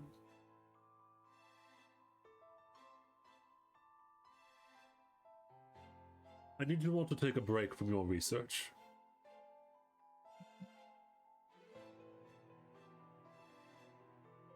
Think of it as a field expedition. As he goes to stand up. Oh. Sure, but when? Right now. Hephaestus walks over to the door, and as he does, he raises one of his hands. That bracelet lights up a little bit, and the door leading out to the outside world, including the windows as well, all warp and change into pitch blackness. This is just like a void where the door was. Come. Have any of you ever been to Italy? Right now. We're just go. We were in the middle of a meeting actually. Hephaestus, without explaining anything else, the same way that he did when he gave you the card, just walked through the door. How does he know about the village? James is like looking off into the distance a little bit. Oh, are we going to Italy? Well, now I suppose. Doesn't exactly look like we can leave anywhere else. She looks like she's like looking at the window. She opens the window, and it just leads to the same void. He was always like this. It's one of the reasons why his PR can't get any worse. Eccentric. I've been to Italy before. It's not that bad. And Luvia, who still keeps some of her stuff around the office, like reaches in and gets some like some of her stuff off of like the walls, etc., etc. Well, I said I would follow him wherever he went. And Luvia, who's always had trust in Hephaestus, walked through the void. The boss man says goes. Hey, James, about this Tibet thing, I thought that I don't ask too many questions about it. I can't. Noah's gonna pick up his bag. We have a lot of questions, but I think we just have to follow him. We're not being given much of a choice. James like shuffles up, like they all get like etc., like some of the stuff that they were around.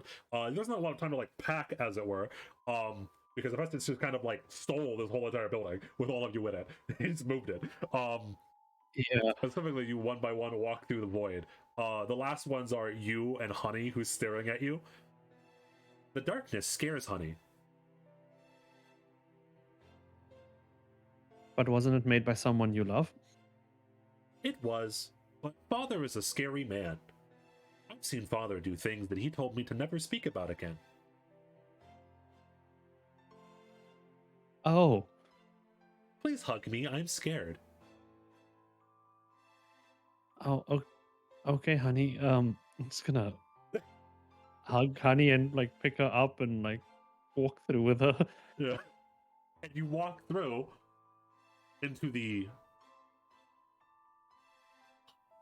a beautiful hall.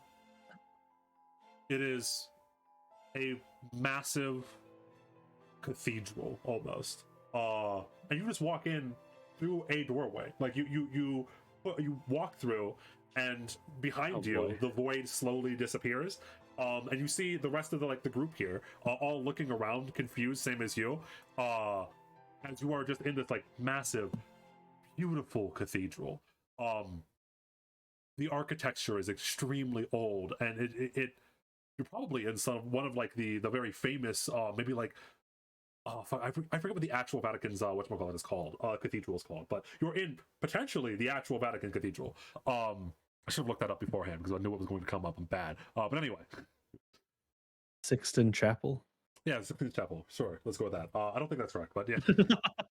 No, I don't think that's correct. But Hephaestus. But notably, there's a lack of people. For as popular as a tourist attraction this should be, there's no one here, and Hephaestus is just walking through. He's just walking. Come, follow me. We did he just really connect? James is like looking at the door, which is now just the doorway, and then looks at Hephaestus. Did we just come from New York all the way to Italy? How much magic? That's impossible, James says, before he slowly starts to follow Hephaestus. Noah's gonna. Is Honey still holding on? Yep, yes, Honey is still holding on. Noah's gonna just walk forward with Honey and just say, not the kind of place you want to be having two different socks on for. It's all I've. So Hephaestus eventually, he leads you to a statue, a pieta, if you know what that is. It is a statue of Mary holding Jesus Christ. Very famous image. Yeah. You can look it up.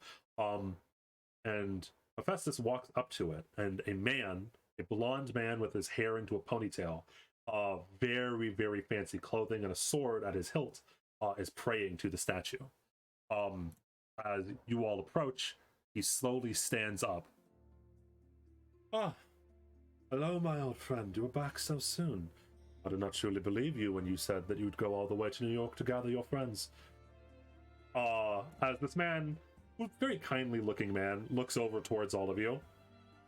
I am Albert Romano, one of the archbishops of the Vatican. And he does a very deep bow to you all. Thank you for coming on such short notice. I'm sure that you all are very confused. I'm the one that requested your help. Or, to be specific, I requested Hephaestus' help. He said that you might be able to help me. The people that I specifically chose, of course they can help you. After all, I still owe you. Albert, looks up towards him for a moment, but then nods. Of course. Gracious as always. Come, follow me. There are many eyes and ears in this place. God is always watching after all. And when we might not be able to escape his eyes, we should go to a more private area for the discussion that we're about to have. As Albert Romano whisks you all away towards one of the inner rooms. I cannot describe it. You lived in New York. It's kind of like a rundown area of New York as well. This cathedral is gorgeous. It doesn't seem like Luvia cares that much, but James and Fred and even Honey, they all ooh, as you're looking around towards these we're all looking at it the painted ceiling, the depictions of angels and cherubs everywhere. Hephaestus and Luvia are the only ones that don't seem to be oohed or awed. Of course, Albert obviously is not. But he eventually leads you into a rather nice room where he shuts the door, and then you see him. He casts divine magic. You do not know much about divine magic, but it is a very powerful ward or something on the door. Before his expression shifts a little bit to a more serious one as he's looking over all of you that are still inside of the room.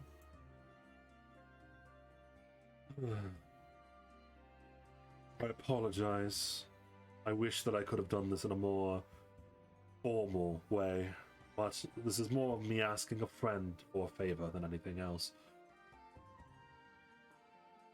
James Blair? Albert looks around towards the group before James raises his hand a little bit. Yes. There's a small village that apparently you come from that a holy relic was stolen from us and is currently there. We can trace back its remnants over there, but we're in a bit of a pickle when it comes to that place and the situation. Luvia crosses her arms a little bit as she looks between Hephaestus and Albert. What exactly do you want us to help you with? Why, you're the Vatican. What do you need our help with? Noah's gonna be shocked. What? Okay. Yeah. You weren't even sure that you were in the Vatican. Yeah. Yeah, Noah's still processing. He's new here. Yeah, he's new here. He's new here. I just work here, honestly. The relic that was stolen from our archives was secret. We weren't supposed to have it, as it were. And so we cannot publicly look for it, or publicly be seen as looking for it. The fact that it was stolen would also raise quite a stir within multiple communities across the world. So it cannot be publicly known that we had it in the first place, or that it was stolen from us. However, we do need to reclaim it. Noah's gonna raise his hand. You, of course. Excuse me, but we keep calling it the relic. What would we be looking for? Maybe we have a lot of archives. Maybe we can figure something out. You know. He twitches a little bit. His eye twitches. Sidestepping that issue. Like, he puts his hands out like a box and then moves it over to the side. Sidestepping that issue for a moment. You might be wondering why I gathered you here, or why I'm asking Hephaestus. One, Hephaestus has the means to help me, and also he is not directly connected with us as an organization. I also know that you might have studied the relic, and or might have some information that other organizations won't. And also won't cause too much of an international stir if you're the ones investigating, because Pandora is in all nations. They're not tied down to one affiliate specifically. As I said, I owed him a favor, or I owe the church a favor, more specifically. They helped me with a nasty bit of business in the past. Albert gives a very fake smile towards Hephaestus and nods. We're not exactly fighters, you do know this, right? We are aware. We believe that while someone shadowy was the one that, stole it, we do not believe there will be much of a fight. Besides, if there is, I personally will be going with you. All I need you all to do is use your information that you've gained through studying magic and studying history to help me track it down. If it comes to a fight, I will protect you all. Hephaestus nods as if like to give Albert's words credit. He's a very strong fighter. He's not an archbishop for no reason.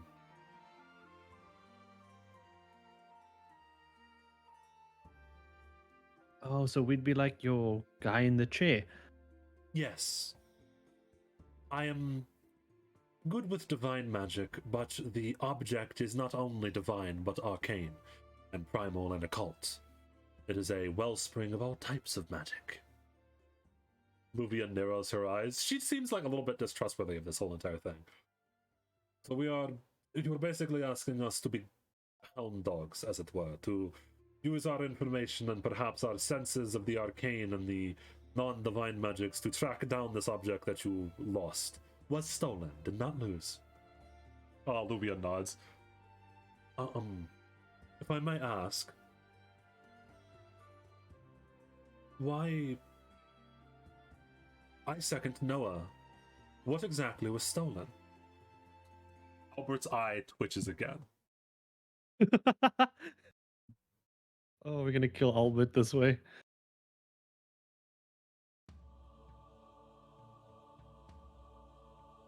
It was the Holy Grail. You know what? Noah almost drops fucking No, Noah almost drops. No, honey. What?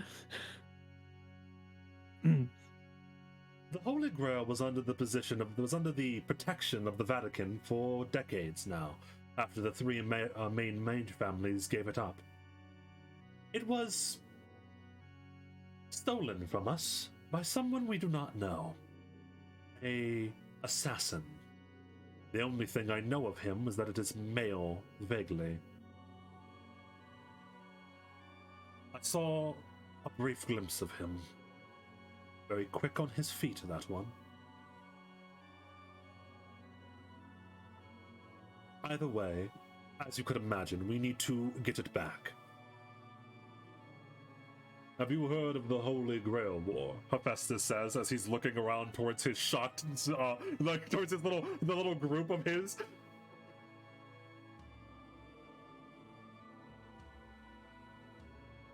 I have, yes. Luvia finally says. Something that you also say.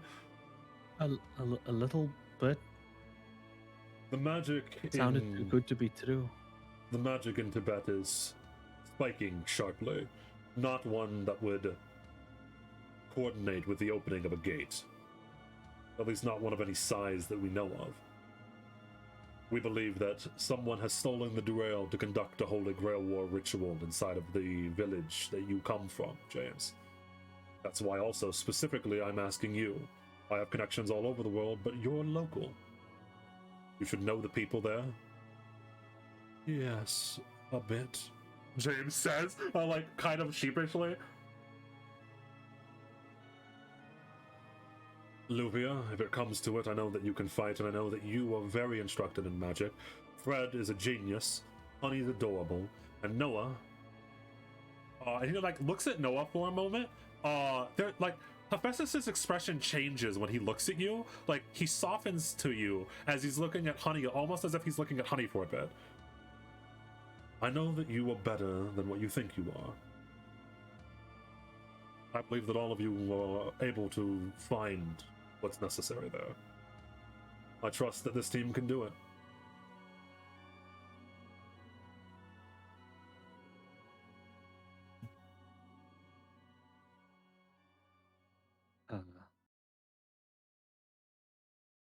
I was gonna nod.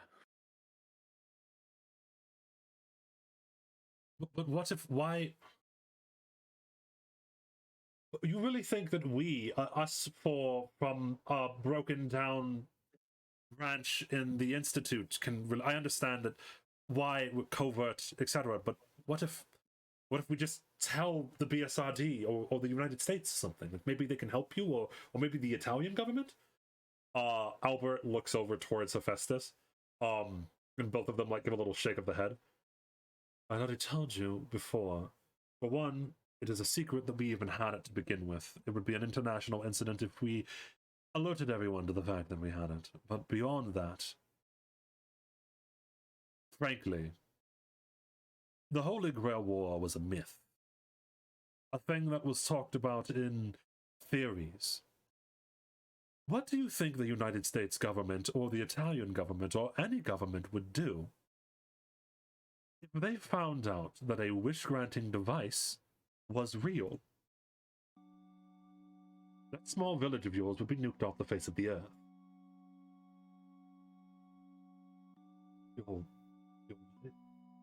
James, like, slowly, like, oh, Don't threaten James with a good time. And Hephaestus... Oh, sorry, you go. No, I was just thinking, sorry, my bad. Unless there's a reason to not use force. We may be able to get a little bit of outside help if there was a reason for me to inform the governments of the world that even if this secret does get leaked, there was a reason not to use massive weaponry on that land. The professor is asking like a very leading question, almost as if he's expecting something from James. And James picks up on that, like he furrows his brow a bit. There is a ley line.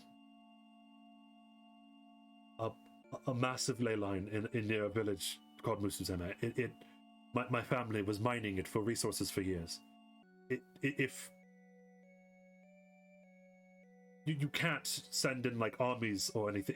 If it becomes too unstable, you'd be destroying a massive natural resource. Hephaestus nods, and then roll me perception. I was about to question if you can smoke in the Vatican. Okay. Fuck me. All that you see is for a brief moment, Hephaestus looks over towards Albert when James admits that there's a ley line there. As if like a confirming something. There's a slight like a look over towards Albert nods. And then both of them we all look back. Thank you for that information. We will use it accordingly. I understand. James says as he's like very cautious about things. Me and Albert have some discussions to do. I can't just teleport you there. There is interference due to the heavy nature of the magic that's there. You all can talk amongst yourself for a minute. As Hephaestus and Albert, Hephaestus just goes to walk out the same way he always does. It seems like he just like walks. He's just going. And Albert just goes. Albert does a deep bow yet again before he follows Hephaestus out. And as the door shuts, and the shutting of the door echoes throughout this large room that you're in, assumingly the group kind of looks amongst each other. Well, okay, this is happening now, I guess. Fred says, as he looks over towards you, Noah. You know, I never smoked. You got an extra cigarette? Always. Oh. Noah has one. Yeah, so you give a smoke to Fred. Fred goes to Me light and the it. monkey gonna do. Fred goes to light it, and then Honey smacks it out of his arms. Smoking is bad and will kill you. I know that.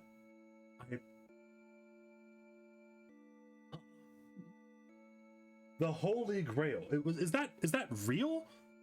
Fred looks up towards James and Luvia. James shrugs and Luvia slowly nods. My family had been talking about it for generations. The ritual of the Holy Grail, it seems strange, no? She's looking at the door. Yes, almost like he knew. He knew there was a ley line there. He was waiting for that answer. Why? How did he know about the village to begin with? No one knows about that village. I mean, sure, the magic had spiked there, but James he walks back and forth as if he's very curious about something. Even Luvia is a little sketch. The Vatican has some history I'd rather avoid.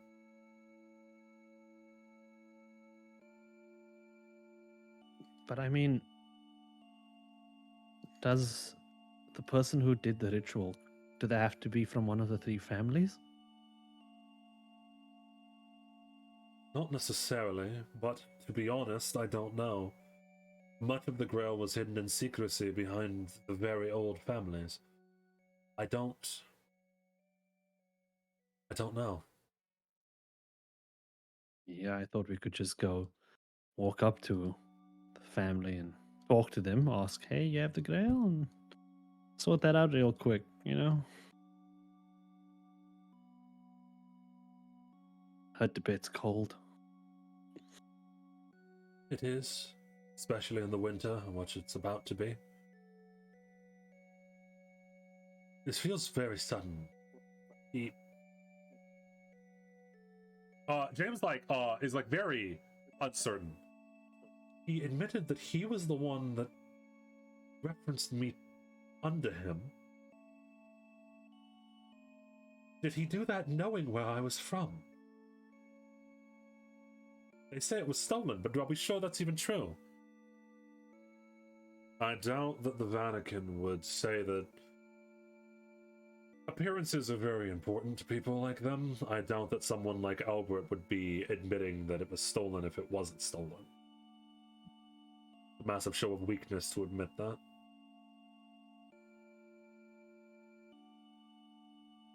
I mean,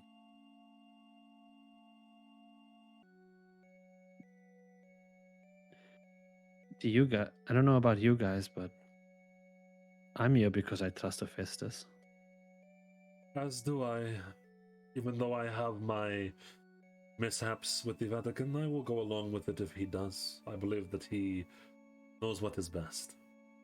Yeah, I follow Boss, man, even though he's an eccentric asshole that doesn't tell me these things beforehand. Last time we had a vacation. Oh god, Hawaii. I don't want to talk about Hawaii again. What happened in Hawaii?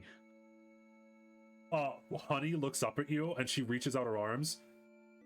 Lots of explosions.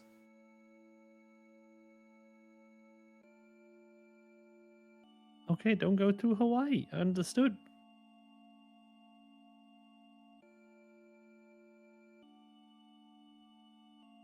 So, let's say the Grail and the whole Grail War is real. What's to say that the ritual hasn't already started? I believe Hephaestus is hiding something. James finally says out loud, and Lubia squints at him. I think he knew. He had to have known. It's all too coincidental. He specifically asked for me to be recommended instead of fired. Why? Because he liked my ideas? No, he knew there was a ley line there. I believe it has started already. What if that's the point? What if they're trying to start a Holy Grail War? I mean, it's a wish after all. It's a wish spell. But couldn't someone like Hephaestus just cast that? Luvia, you said mages or certain people could cast that. I do not know what the extent of Hephaestus' magic can be. He can teleport all the way from New York to Italy, though. I don't know why he would be of needing of a wish, though. Unless there was something very specific in his research that he has come up against that he needs it for.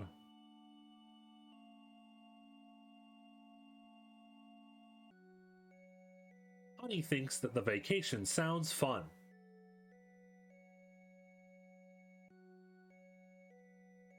Honey, do you get cold? Honey does not feel cold. Because Then Honey it will be fun for you. Honey has the warmth of her friends and family.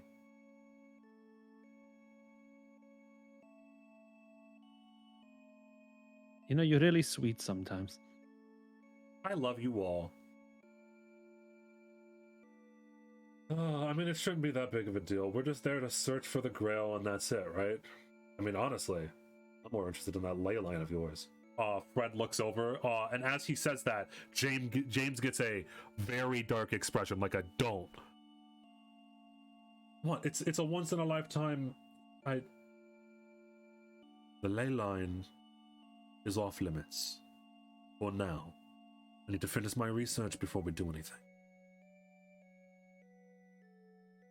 I mean, it seems awful coincidental that they're starting this Holy Grail War on a ley line, right? That's something to do with it. We're probably going to have to look into it. James heavily sighs. Enough talking about that for now. This is all happening too suddenly. I need time to think. As James walks off into a corner a little bit. And Honey rolls up to you. Her eyes blink a little bit. Everything is going to be all right.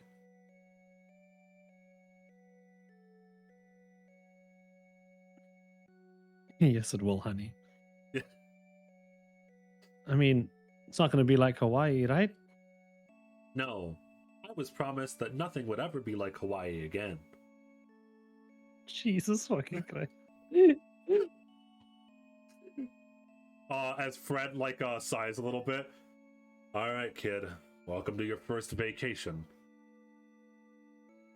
I mean, sounds great to me. Get to go to a different place, see new things. It's basically doing our job just at a different location, and we'll have some really good protection.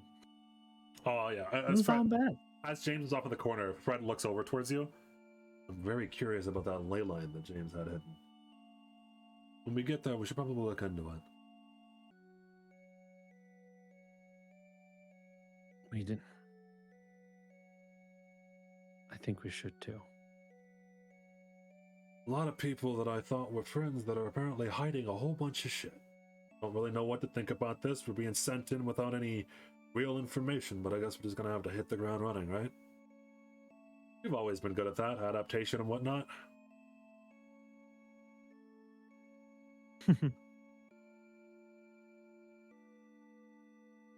I mean, we'll be fine. Everything is going you to guys are be some of okay. the smartest people I know. Yes. Luvia says, just like, yes. I trust him. And it makes sense why they are using us instead of going to a major country or organization. But still, something does not sit right. Strange. She like shrugs a little bit. Finally, Hephaestus re-enters the room. I cannot teleport directly there to the village. We're going to have to take a plane. I hope you all are good with flying. Noah raises his hand. I don't think I have done that before. The first time for everything, Noah, my boy. That's that's it. As it just goes. And so as you're walking, I don't have a passport, but okay. You think you need a passport when you're with the Festus? Albert, who is like putting on gloves as he's walking through the halls. Will you be joining us, Master Hephaestus? Yes, I will. I'm very interested in some of the things going on there myself. It's been quite a long time since I've been to Tibet. You've been there before. Hephaestus doesn't answer. He keeps walking forward.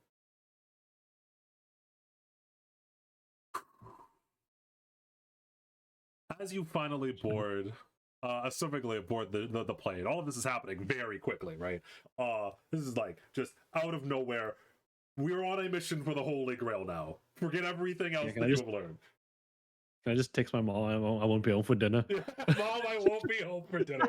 So as you're on the Vatican private jet, you're texting your mom. Mom, I will not be home for dinner. And everyone's sitting down inside of the plane. Livia seems like she's very used to this. Fred seems a little afraid. Honey is holding yours and Fred's hand.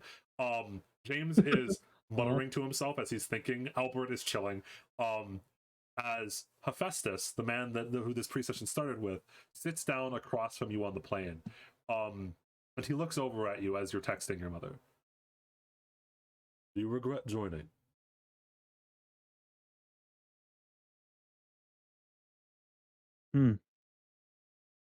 I never really thought about it. So, no.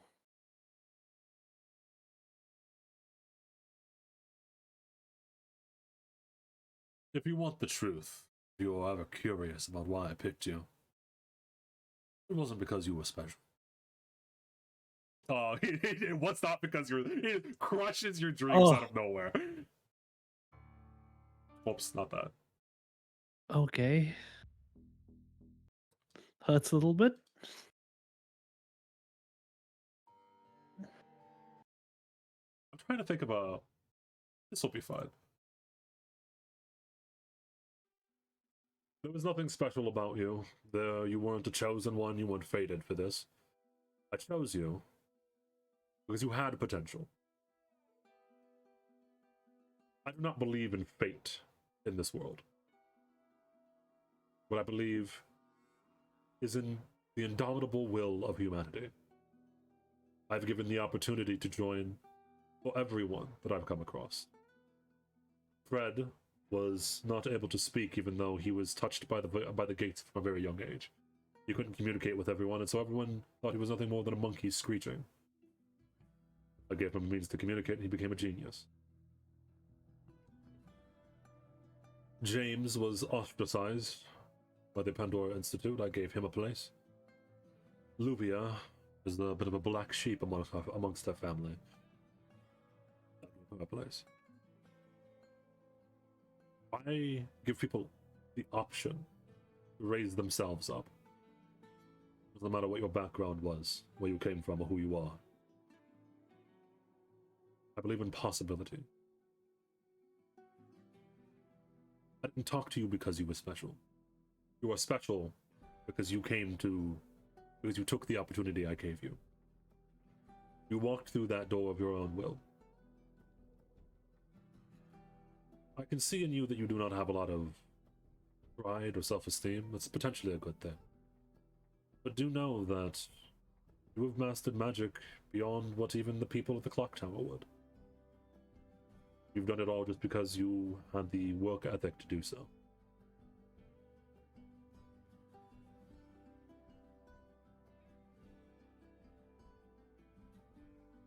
Noah's gonna look down at his hands a bit surprised because he didn't kind of comprehend that he would be at like that level.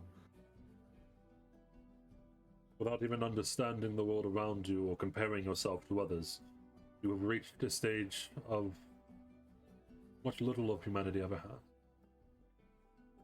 That is the power of potential. That is the power of the age of possibilities. And then the plane starts up. You lift off. Oh boy. To Tibet we go. One last thing. To everyone. It might seem like it's too late, but it is not. If any of you wish to go back home, I will teleport you directly inside of your bedroom.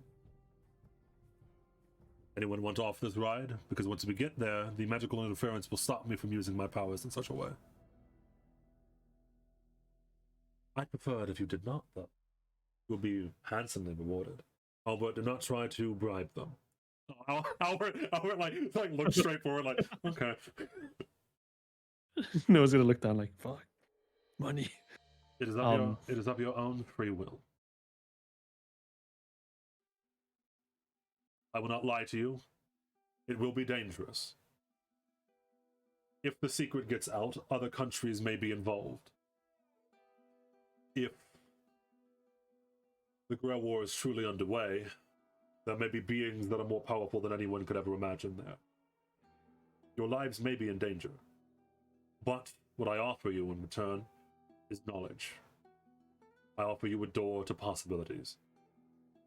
The Holy Grail War has not happened in centuries, to my knowledge. You have the chance to witness something very few have. Potentially even have your wishes granted. What say you? Hephaestus looks around to everyone.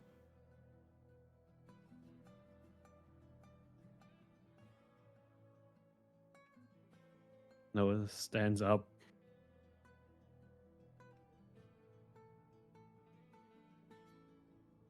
I'm in. Luvia does not stand up, but she nods.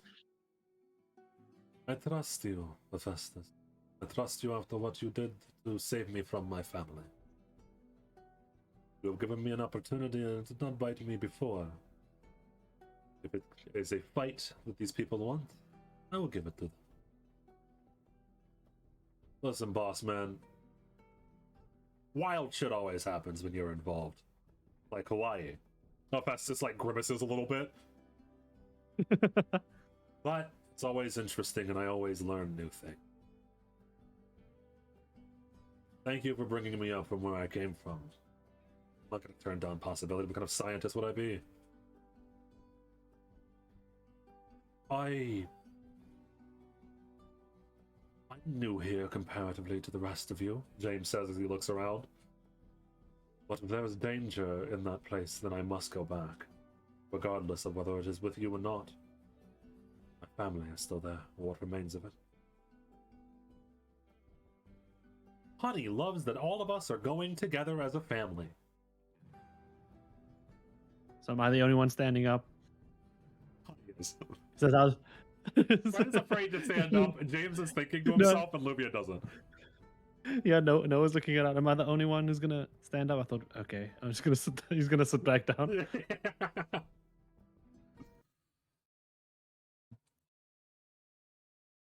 And so it is a long plane ride from Italy to Tibet. Decently long. Futuristic planes, yada yada. But as you get there, and as whatchamacallit, as Hephaestus is explaining to you, Luvia and Hephaestus are explaining to you the actual what the Holy Grail War is. Like there will be 7 servants. Assumingly mages will be which will be etc etc. They explain to you what a servant is, etc. We can get into that later. As he's talking about that, Honey looks out. Yeah, go watch the show. Oh, look, there it is. as slowly you see above the whatchamacallit, above the clouds, sorry, you descend from above the clouds, you see a very small village on the side of Mount Everest. It is beautiful. I love this place. Roll me perception. And continue your speech. I'm sorry, I did not mean to interrupt. It's all snow, honey. Roll me perception. 13. So you were not the first one that noticed this. I didn't know that. Oh, okay. Roll me a perception. That was from earlier. Yeah, give me a.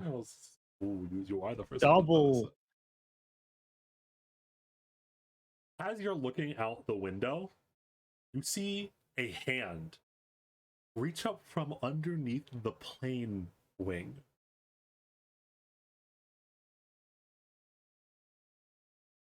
Like a massive hand, a small like hand? a human hand.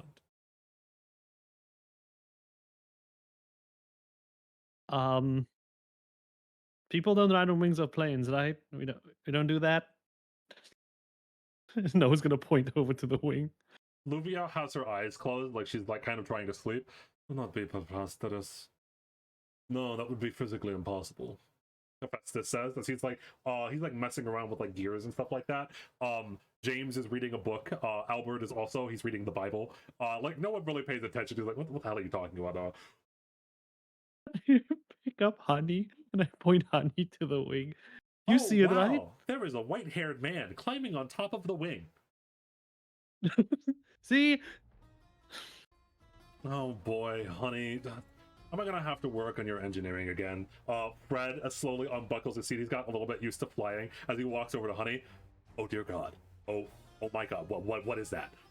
There is a man dressed in what appears to be like a mobster outfit with white hair, slowly crawling itself over to the window. And when Fred says it, everyone kind of like looks up like, wait, are they not lying? Hephaestus slowly unbuckles his seat, and like looks over. Dear God, what in the? And you hear the man, even from outside, it should not, he is yelling extremely loud. Almost as if his voice is being amplified with magic. He says, well, I'll be damned, they didn't lie to me. There really are metal dragons that fly in the sky. I'ma punch it. And he reaches back and slams his fist onto the plane wing, breaking it off in midair. Roll me acrobatics.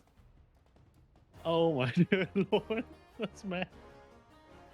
Can't believe he walked up to a fucking plane and just punched the shit out of it. Acrobatics, dear God. You go flying back and hit your head on like one of the the ceiling or something like that. Everyone, it's chaos. It's spinning out of control, spiraling. Oh boy. In the middle of everything, you see Albert, slowly snap the Bible shut, and begins chanting, "The goddess protect us." As all of you, there's a holy energy that fills the entire room. The man goes flying off into the distance. You don't even know where he goes. You see him laughing maniacally as he's gripped onto the plane wing that he's spiraling out of control. And before you know it, Jesus. Crash, boom, you slide directly into the village. Not directly into the village, right next to it. Oh, and your free session there. Okay. Well, I mean, that's one way to get into Musuzeme. Yes, he did jump onto the plane, yes. He jumped all the way up, caught the side of the wing, and then broke the wing. So now we know what happened. Yeah, so I was going to say, very funny. So, yeah, it's end session. That was what happened. At the end of Kaiser's pre-session, Kaiser saw a plane spiraling out of control and crashing next to the village. So it was very funny that you did not know that was going to happen at the end. Risu cannot, there's no way Risu, while spinning in a plane that's crashing, can see the small goat herder on the side of the hill. What? It's like the plane going down, plane's crashing, looks out the window. Why do I see a goat herder? Why do you see that is the second servant that has been shown. Assumingly. Maybe. Oh. Allegedly. Bro. There's no God proof believe that he it was a servant. Oh, yeah, there's no proof that's a servant. A That's just a human dude. mage did that. As long as Honey is, I know, right? Dude, Honey's gonna kill somebody. That's the day I'm looking forward to. Honey's gonna commit a man's murder. Your pre-session was very different from the others because I have to play around very carefully with yours because you were very close to some things that you should not know. There's a lot of things that there are a lot of things that are left unanswered with your pre-session. Your pre-session is the only one in which the Grail War actually was real. Yeah, and also the only one that didn't have combat because I couldn't. There was no way I could fit combat inside of yours because it wouldn't make sense. I thought about it, but yours was the only one. You don't get a tutorial. You'll find Risa. No It's okay. I'll figure it out. Yeah, you had to roll, I got this. You had to roll a couple of times, and you had to cast one spell, but yeah, you didn't. There was no combat. There could have been combat if you chose to like fight Jane or something, but. Oh hell no! I'm not fighting the magical FBI. Are you nuts? The magic FBI. The magical FBI. Yeah. Oh, she's not gonna be happy. I don't want to see her again. I'm scared. If I'm alone in a room and she just suddenly appears, it's over. I'm dead. I'm dead. Yo, where's my dice? I lost it at McDonald's. I lost it at McDonald's.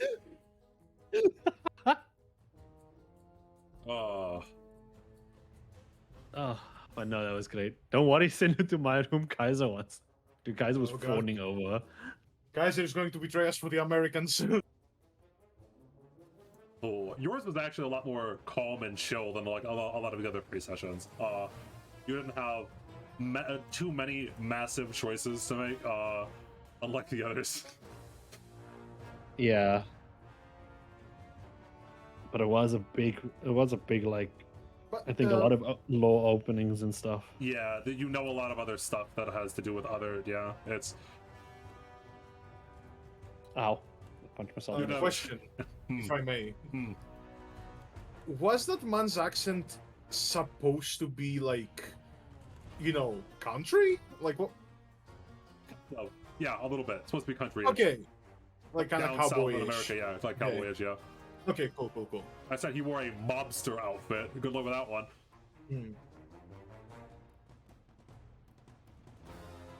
A mobster outfit. That's sorry. That's the part that scares me.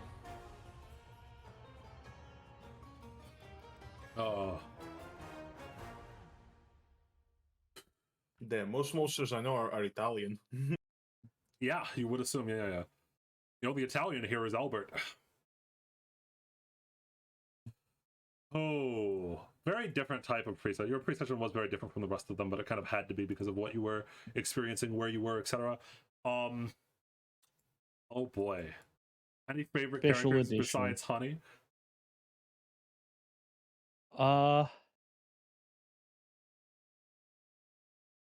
Ooh.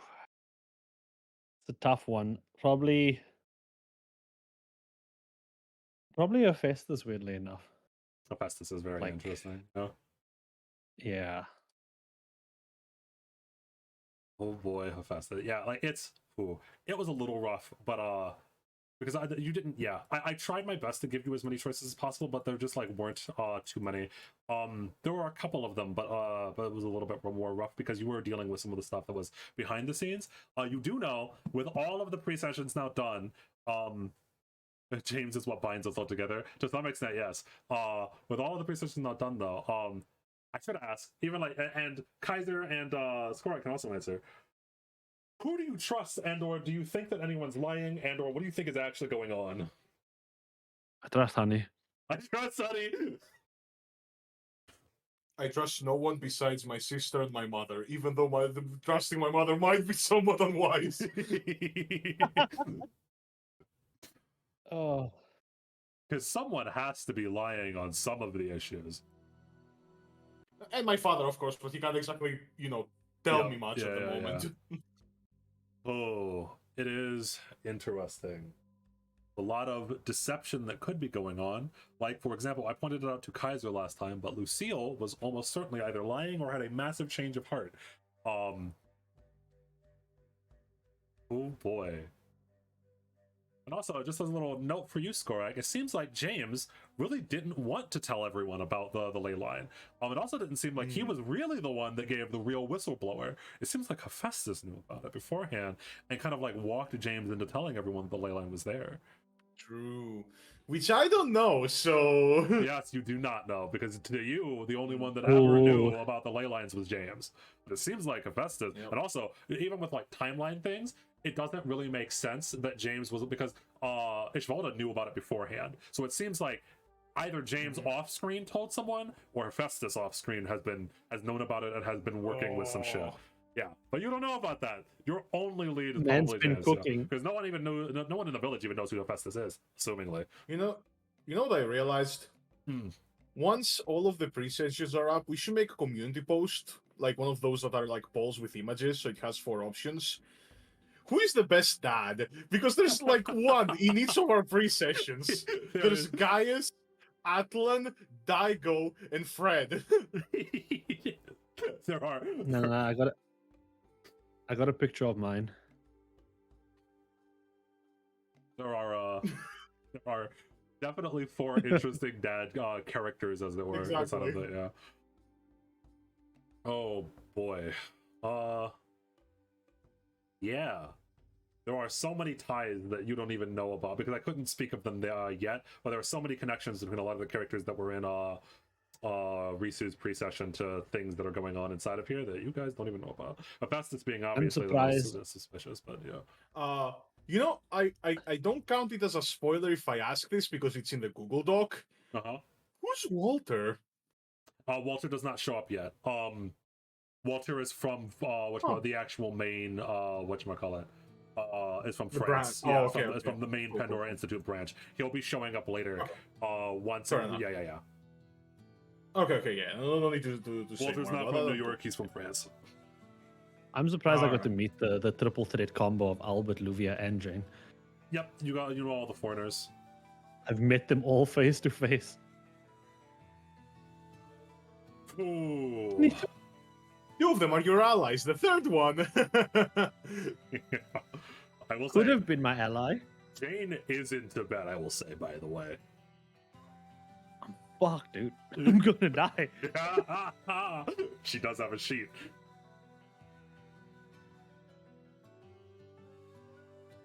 Yo, anybody want friends? I'm just help. Save me. You are friends with my brother. You are friends with, yeah. Right at the moment, no one really trusts James inside the. I think all the other 3 characters don't like James very much. He kind of came in and fucked shit up in the village for everyone. Then he leaves and comes back in a burning plane with foreigners and the Ishvaldan army. Cool, yeah. Yep. Thanks, James. He didn't do it this time, he promises. He promised. It wasn't him, guys. Dude, it wasn't. James didn't do anything wrong on my end yet. As far as I know, those pictures were photoshopped. Sorry, they were hologram shopped. Yeah, and it seemed it was either. So it's like, do you trust that the BSRD such the U.S. government? Do you know that if like maybe James did murder people and the Pandora Institute was covering stuff up? Luvia said that they were that the Institute does cover stuff up, or maybe Fred was right and the report that he got from the main branch was correct, and that James only damaged people but never killed them. Was Jane lying, or was James/Fred lying? Although James, you never asked him specifically what happened. He never lied specifically, even if because like he said that he has his actions have resulted in the deaths of people before, and that if he doesn't stop, if he stops, then they'll all be for nothing.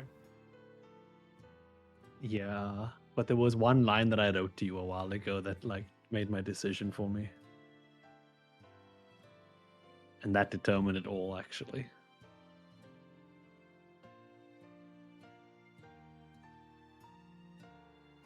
Ooh. Dear Lord. Oh, Sunday's gonna be great. No, Sunday. This Sunday we will actually be having session 1. I assume there's going to be a massive talk before we actually start the session to just talk to everyone about stuff, etc., etc. our different free sessions or thoughts on stuff.